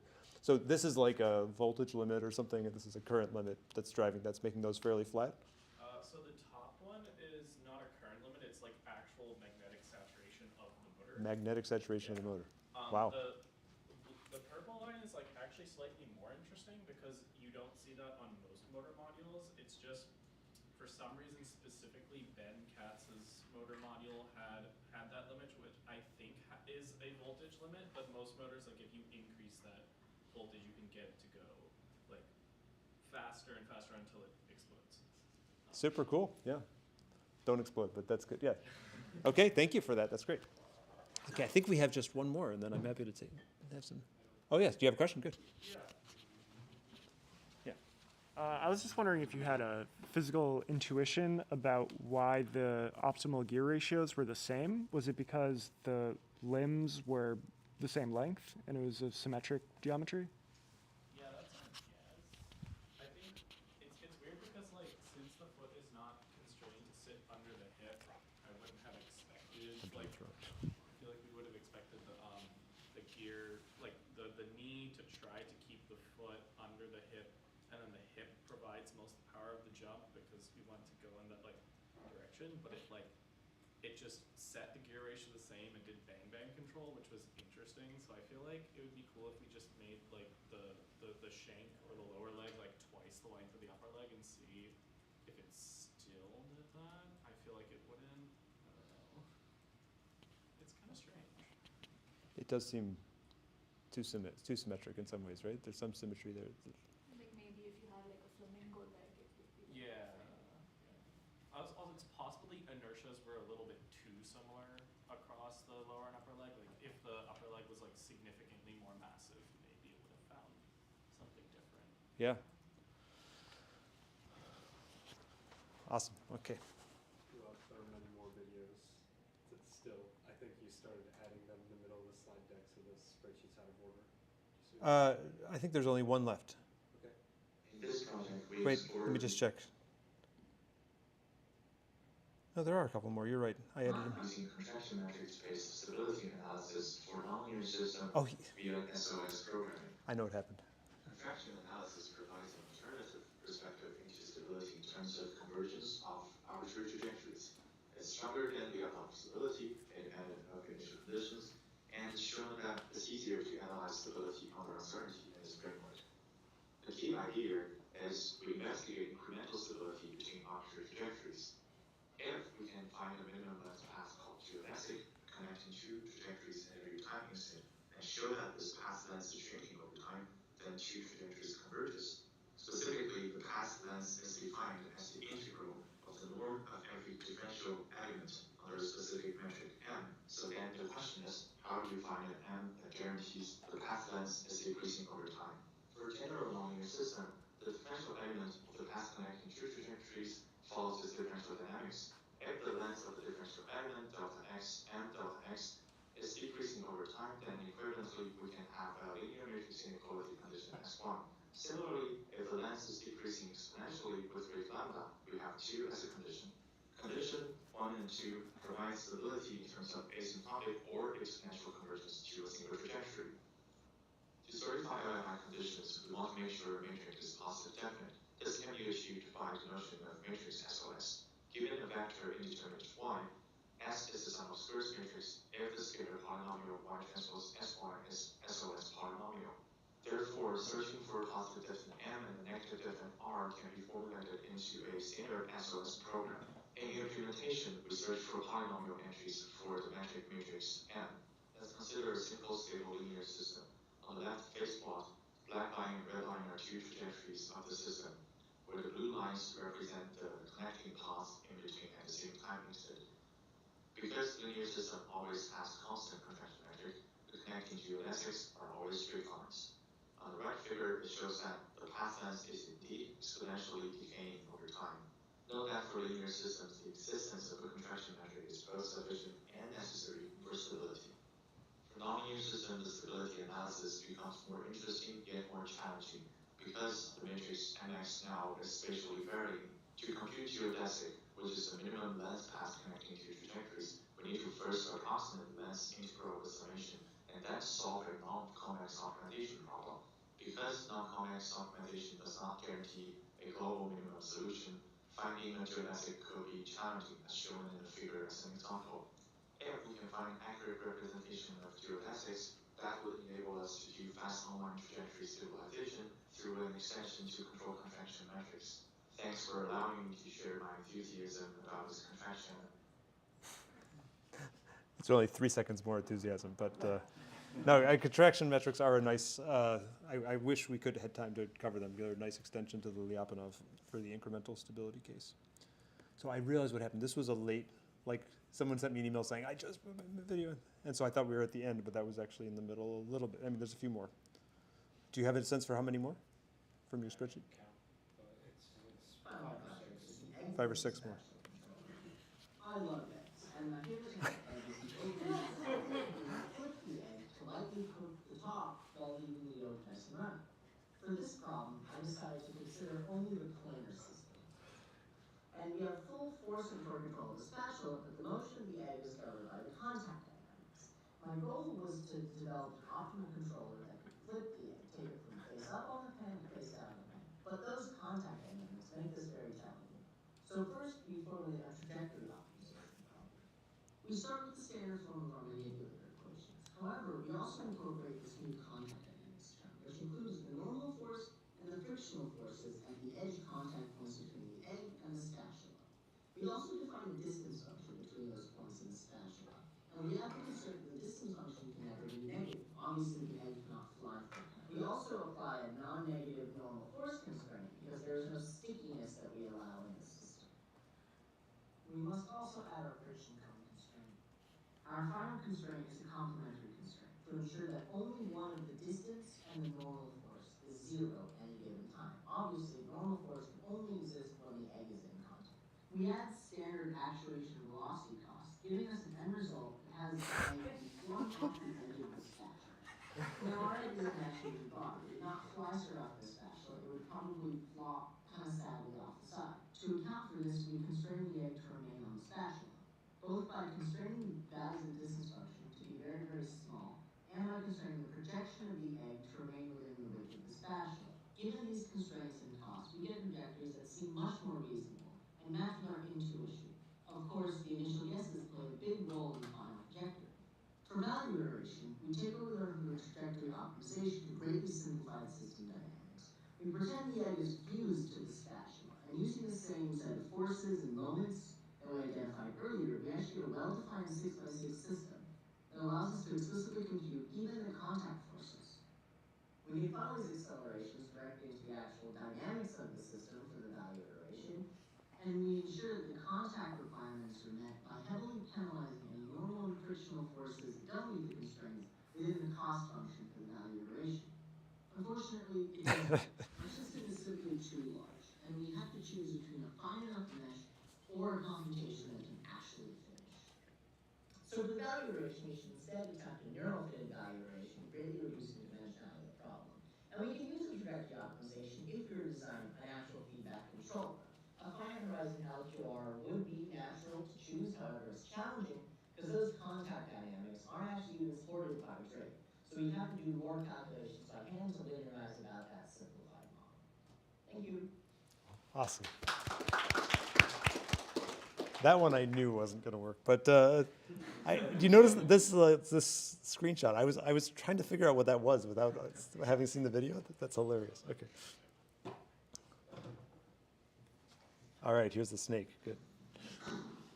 We are now Prince and Billy, and this is our underactuated robotics project, Optimized Slithering. Our goal for the project was to simulate a snake that learns how to slither from no predefined motion. Specifically, we wanted to make a robot simulation that mimicked the important structure and dynamics of a snake body, and to use trajectory optimization on the available actuators to minimize the cost function moving forward. Scales on snake bellies have higher friction perpendicular to the spine than in parallel, which makes slithering an efficient motion. We chose to use wheels to model this motion. Wheels roll without friction in the forward direction but have high friction parallel to their axles. I like to represent the snake as a series of box segments with spherical wheels. Using spherical wheels allows us to maintain one point of contact between the snake and the ground at each wheel, simulating the effects of pressure and distributing contact. The joints we used were pin joints for the wheels, allowing them to rotate along their axis, and elbow joints between the segments, which are actually the only joints actuated in the snake. Collisions between the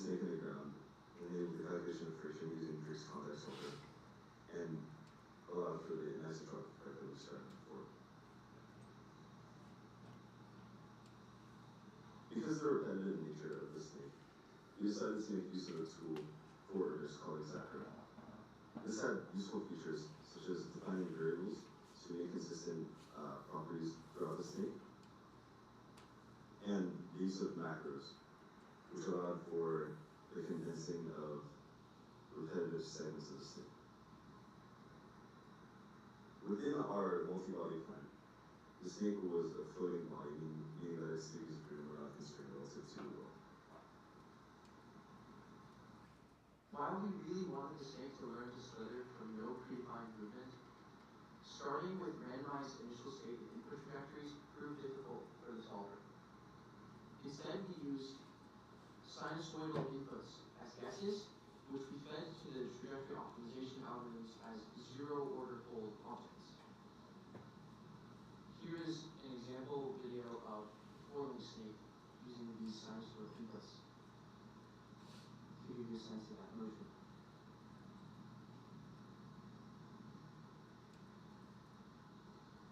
For constraints, we put limits on actuator effort, on the quaternions describing the rotation of the snake so that it wouldn't roll or pitch, and on the Z height of the snake so that it could maintain contact or friction with the ground. We adjusted many of these values so that they would work with the stump as best as possible. We started with direct transcription. As mentioned, small time trouble, we often got different types of errors, or worse performance using the output of the optimization than our initial guess. However, in this example, we did manage to see a staggering 5% improvement for the movement. Staggering. One of our first successes would be achieved by doing direct collocation on a somewhat adjacent problem. Instead of moving the head forward, we asked ourselves what would happen if we moved the snake sideways. As you can see on the charts on the left, you can see marginal iterative improvements achieved by the direct collocation on each iteration. In our final results, what we wanted was to make the head move forward. And in this front, we were pretty unsuccessful. There's a chart here where you see a 60% improvement, though the system for that, as you will see here, was actually quite invisible. So this is the initial trajectory that you're seeing, and next it's going to cut to this very bizarre haphazard movement. What we observed about using direct collocation for this type of problem is that it generally adds a lot of instability to your initial trajectory. In fact, it almost looks like you're adding noise to the initial trajectory. Sometimes direct collocation shows to always take the max time step so that the snake has a lot of time to move forward. And snake locomotion is generally pretty complex and appears to be far from convex, which is why we didn't get nice results. For further work, we can make bigger snakes, which is quite interesting, and we can use different sorts of optimization techniques to make more smoother actuation input. Awesome. I'd actually love to hear from anybody. I feel like there's a few examples that I could put in the notes that would help a lot of, like, some of the details I think they probably worked through of the interaction between the wheels and the ground and stuff like this. I feel like there's one or two examples that I really need to add and will go a long way. Also, a few people got caught by that quaternion thing. If you just immediately put a floating base in, then it's a quaternion. And if you don't tell SNOPT that there's a quaternion there, that you have to have a unit norm constraint, then SNOPT finds a way to put it to 0 and dynamics find a way to explode. So that got a few people. Our project is trajectory optimization for quadruped traversing a rotating platform. I'm Ethan Yang. And I'm Kenneth Moon. Our motivation for this project came from the ladder climb game in Particles.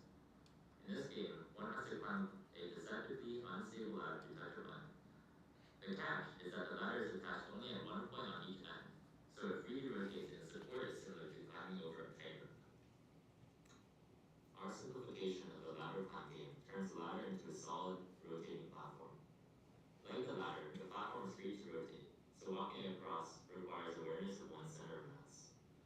We model the quadruped as Little Dog and base our optimization off the gate optimization from the Underactuated repository.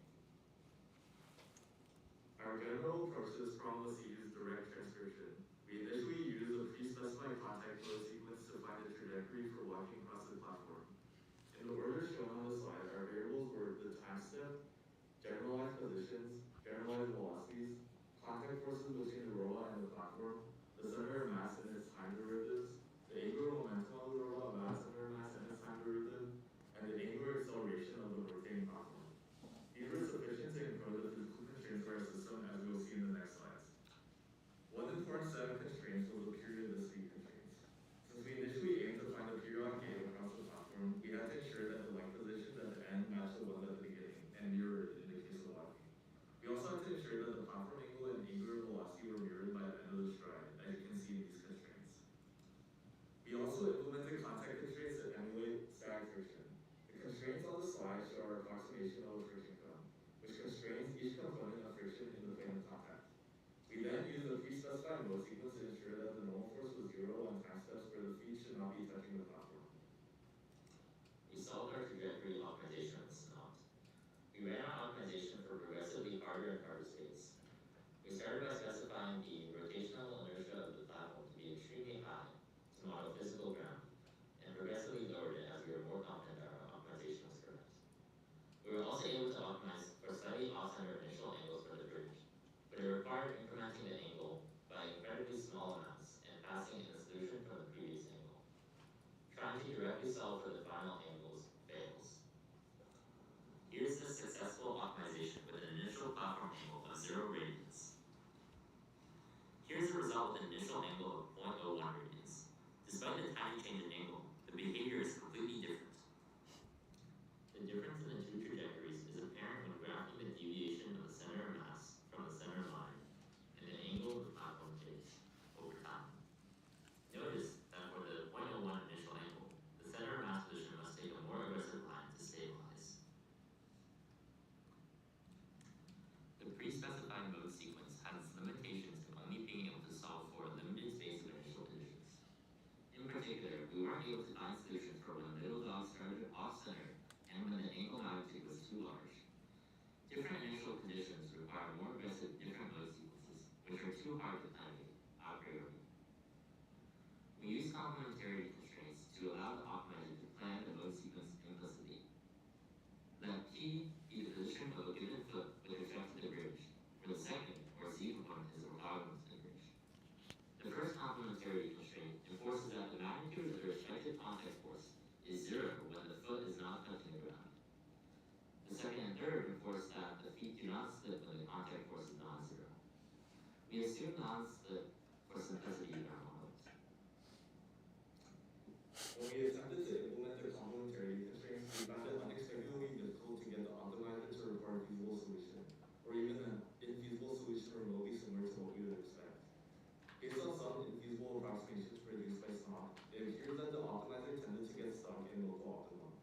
For instance, on multiple occasions, the optimizer started the robot far above the bridge and seemed to try to throw the robot into a pole position. When we constrained the height, the infeasible solution that would then return would just have the robot floating over the bridge. Ultimately, we were unable to have the complementarity constraints produce a feasible trajectory.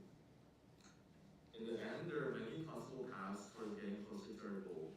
First of all, we could try and reformulate our complementarity constraints so that the solver does not get stuck, as we saw in the previous slide. We could also add a more realistic friction model, which includes both static and kinetic friction, which may allow more trajectories to be explored. Ultimately, to make a controller for the robot crossing the bridge, we would need stabilization in the form of time-varying LQR over our found trajectories.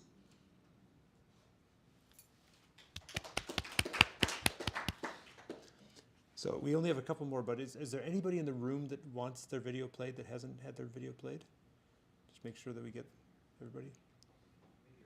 Yeah. Remind me which one it is. It's flying robot, flying robot.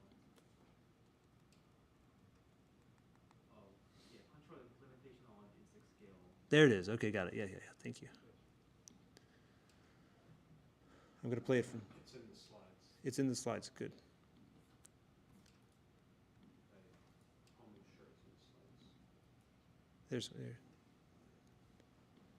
I'll go back and play the other. Hello everyone. We'll be presenting the control implementation on the insect scale flying robot that is developed in our lab. Our robot consists of a flapping robot unit with an artificial muscles a robot can balance off and fly just like pod motors. Previously, we mainly focused on the hardware side of the robot and has done closed-loop control only for a hovering flight at a set point. So in this project, we aim to implement the trajectory optimization and stabilization we learned in class to our robot type. In order to minimize the robot's power consumption from an initial point to a target point, we are using direct distribution method to solve this optimization problem. Similar to most conductors dynamics, the space of our robot includes positions, rotational angles, velocities, and angular velocities. The constraint input are 4 actuator slip forces. The objective of our optimization problem is a mean of each time-step slip force compared with the hovering force. The idea is that we don't know exactly how long it will take for a robot to reach the target point. So it allows the optimizer to generate a trajectory that hovering then costs more. We implement different fixed numerical integrators for the dynamics constraint. There are other constraints including initial point, target point, and value boundary. We use MATLAB's mean count function to generate the trajectory. It is usually pretty slow when the number of times goes larger, so we do some interpolations on low resolution trajectory and feed into the optimizer to get the high resolution one more efficiently. This is the 1-bit trajectory we get from the optimizer. As you can see, it is very smooth. And here is a comparison of different integrators. The optimized trajectories are quite different with each other since the time step is not so small. Once we have the optimized trajectory, we can either utilize the LPR controller to stabilize it, or we can choose to use the geometric controller, which takes in the position arrow and higher order derivatives of that. The higher order derivative of the nominal position actually corresponds to the nominal orientation. The main difference between these two controllers is that the LPR depends on the L angle, while the geometric controller does not. If we look at some simulation result, we can see when there are disturbances and there is no feedback stabilization, both position on the top and orientation at the bottom diverge from the nominal trajectory. But when we have LPR controller, then the trajectory stays closer to the nominal one. When we even tune up the position gain of the LPR, then the position arrow is smaller compared to the previous one. On the other hand, the geometric controller has similar performance compared to the LPR. All the plots that you see here are from zero initial condition, but what if they are not? With non-zero initial position, the LPR can still stabilize the trajectory. However, with non-zero initial orientation, the LPR will experience a hard time stabilizing it. But for a geometric controller, it can handle non-zero initial orientation. And the best thing is, when both initial position and orientation are off, the geometric controller can still bring the position to the target point. Finally, we implemented all the optimized trajectory and controllers to the actual robot hardware. We used a motion capture system for position feedback, and we implemented both LQR and geometric controllers with varying target points in 3D space. This is the result of our robot experiment. First of all, if we compare LQR with geometric controller, we observed that geometric controller performs better than LQR since LQR far exceeds the target points, but geometric controller could make the robot reach pretty close. We suspect this could be due to an inevitable position and rotation deviation in the initial state, which we confirmed that causes critical issue, especially to LQR controller in the simulation. We also tested that geometric controller works well with different target points in 3D space with longer trajectory. In summary, we introduced a optimization algorithm for the trajectory for our final robot and stabilized it using LQR and geometry controllers. Then we finally implemented those trajectory and control algorithm into our flapping with fire robots. Awesome.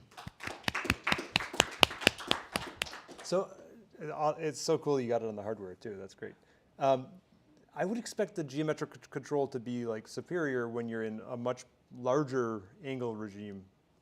but these were like relatively small deviations, and the LQR was already going bad. Do you have a sense for why LQR was so bad so quick? We believe like that's because like the yaw angle, because like our robot actually have like 4 parallel force, so we cannot really control the yaw angle. Oh, that's so what we once talked go about. Yeah. Up, then it's completely off. I see. But we believe like if we could do some kind of mapping, such that we don't really optimize just like unit force, we just optimize the torque, and then we map the torque based on the current yaw angle to the robot, then that could probably relax a little bit. But we haven't actually done it to work yet. If it's actually not stabilizable in yaw, then the LQR might be giving you huge gains trying to do something it can't do or something like this. Or if it's like barely stabilizable or something. Yeah, so what we do is like we put the cost function of those like yaw angle and yaw velocity to like very tiny number. And we try to put like the dummy value and the B matrix to be a number that is similar to the other two. So hopefully our LQR is not doing too much bad on the yaw. Okay. Awesome. Everybody else who's in the room has seen their. Oh, you guys. Did you? I thought you said you were unlisted. No. Yeah, it might be, but can we? Yeah, sure. You've been here for a long time. I'm sorry. Tell me which one. It's towards the top, I think. It's towards the top.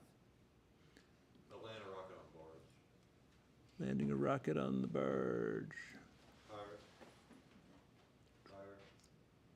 One more. Oh, there you go. There you go. There you go. Yes, it was unlisted. Hello, I'm Luke, and my partner is Dominic, and we're here to present trajectory optimization for landing a rocket on Mars.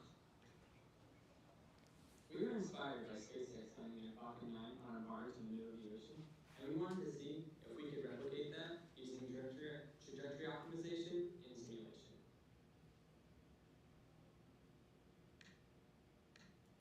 We worked with a very simple model of a rocket that has a main engine at the base and torque thrusters at the top.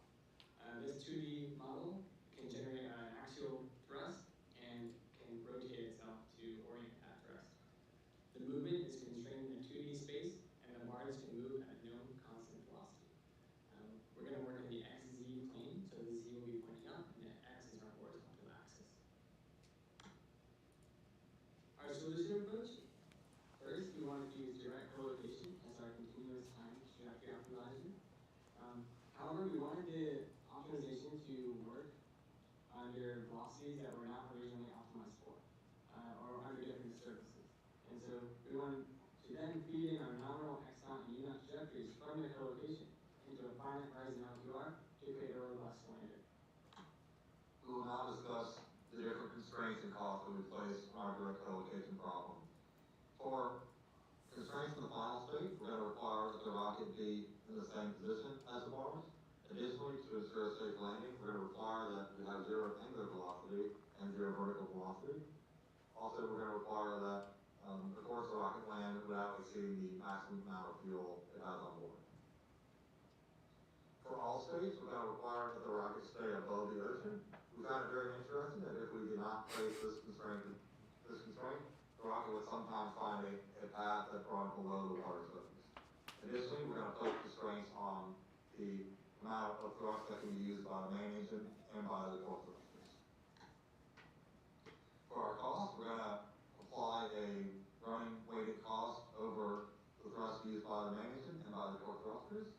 We're also going to place a cost on the final state consisting of the amount of fuel we use and the distance between the rocket and the center of the barge, but again requiring the rocket land somewhere on the barge. Here we see an example of our direct collocation working without LQR on a barge velocity that's different than what we originally optimized for. And as you can see, the rocket will land quickly into the ocean. When we add LQR to linearize about this trajectory, we can handle different barge velocities. As you can see here with the rocket landing successfully on the barge. We also tried this LQR trajectory over varying barge speeds from about 4 to 6 meters per second, randomly selected and a normal distribution around 5 meters per second. As we can see, all of these trajectories land at the same point, and we took special care to design our final weighting matrices in our LQR to ensure that this happened. We'll now explore different environments and conditions on our rocket to better demonstrate its effectiveness. In this case, we're going to require the rocket land within a certain time limit, and you'll notice the rocket taking a bit more aggressive maneuver than what you've seen previously in the prior videos. Now, making things a little bit harder on our optimization problem, we're going to again require it land within a certain amount of time, but start the rocket at a higher point.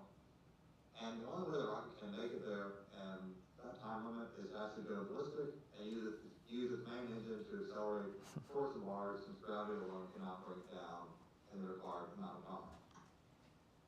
We found it very interesting to look at plots of thrust used by the main engine and by the torque thrusters, because we noticed that on several occasions during the flight, we get these flat lines in which we max out the amount of thrust we set for our actuators.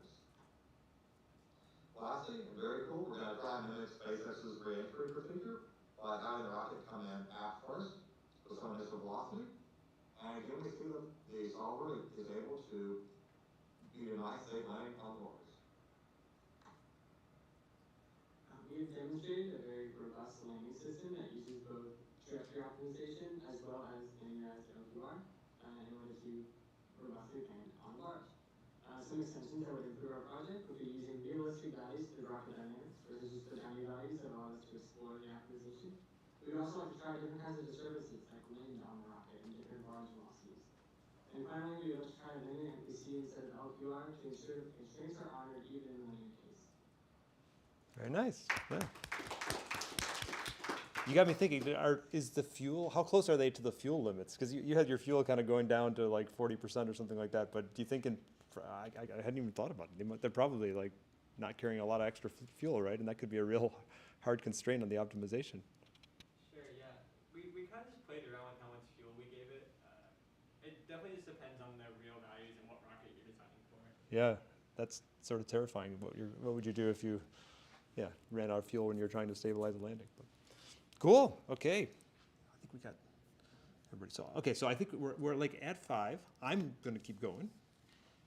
I totally don't expect anybody else to keep going. There's only a few left, but I want to make sure I watch them all. And we only have the room officially. Yeah, he's going to take the mic back, which is totally fair.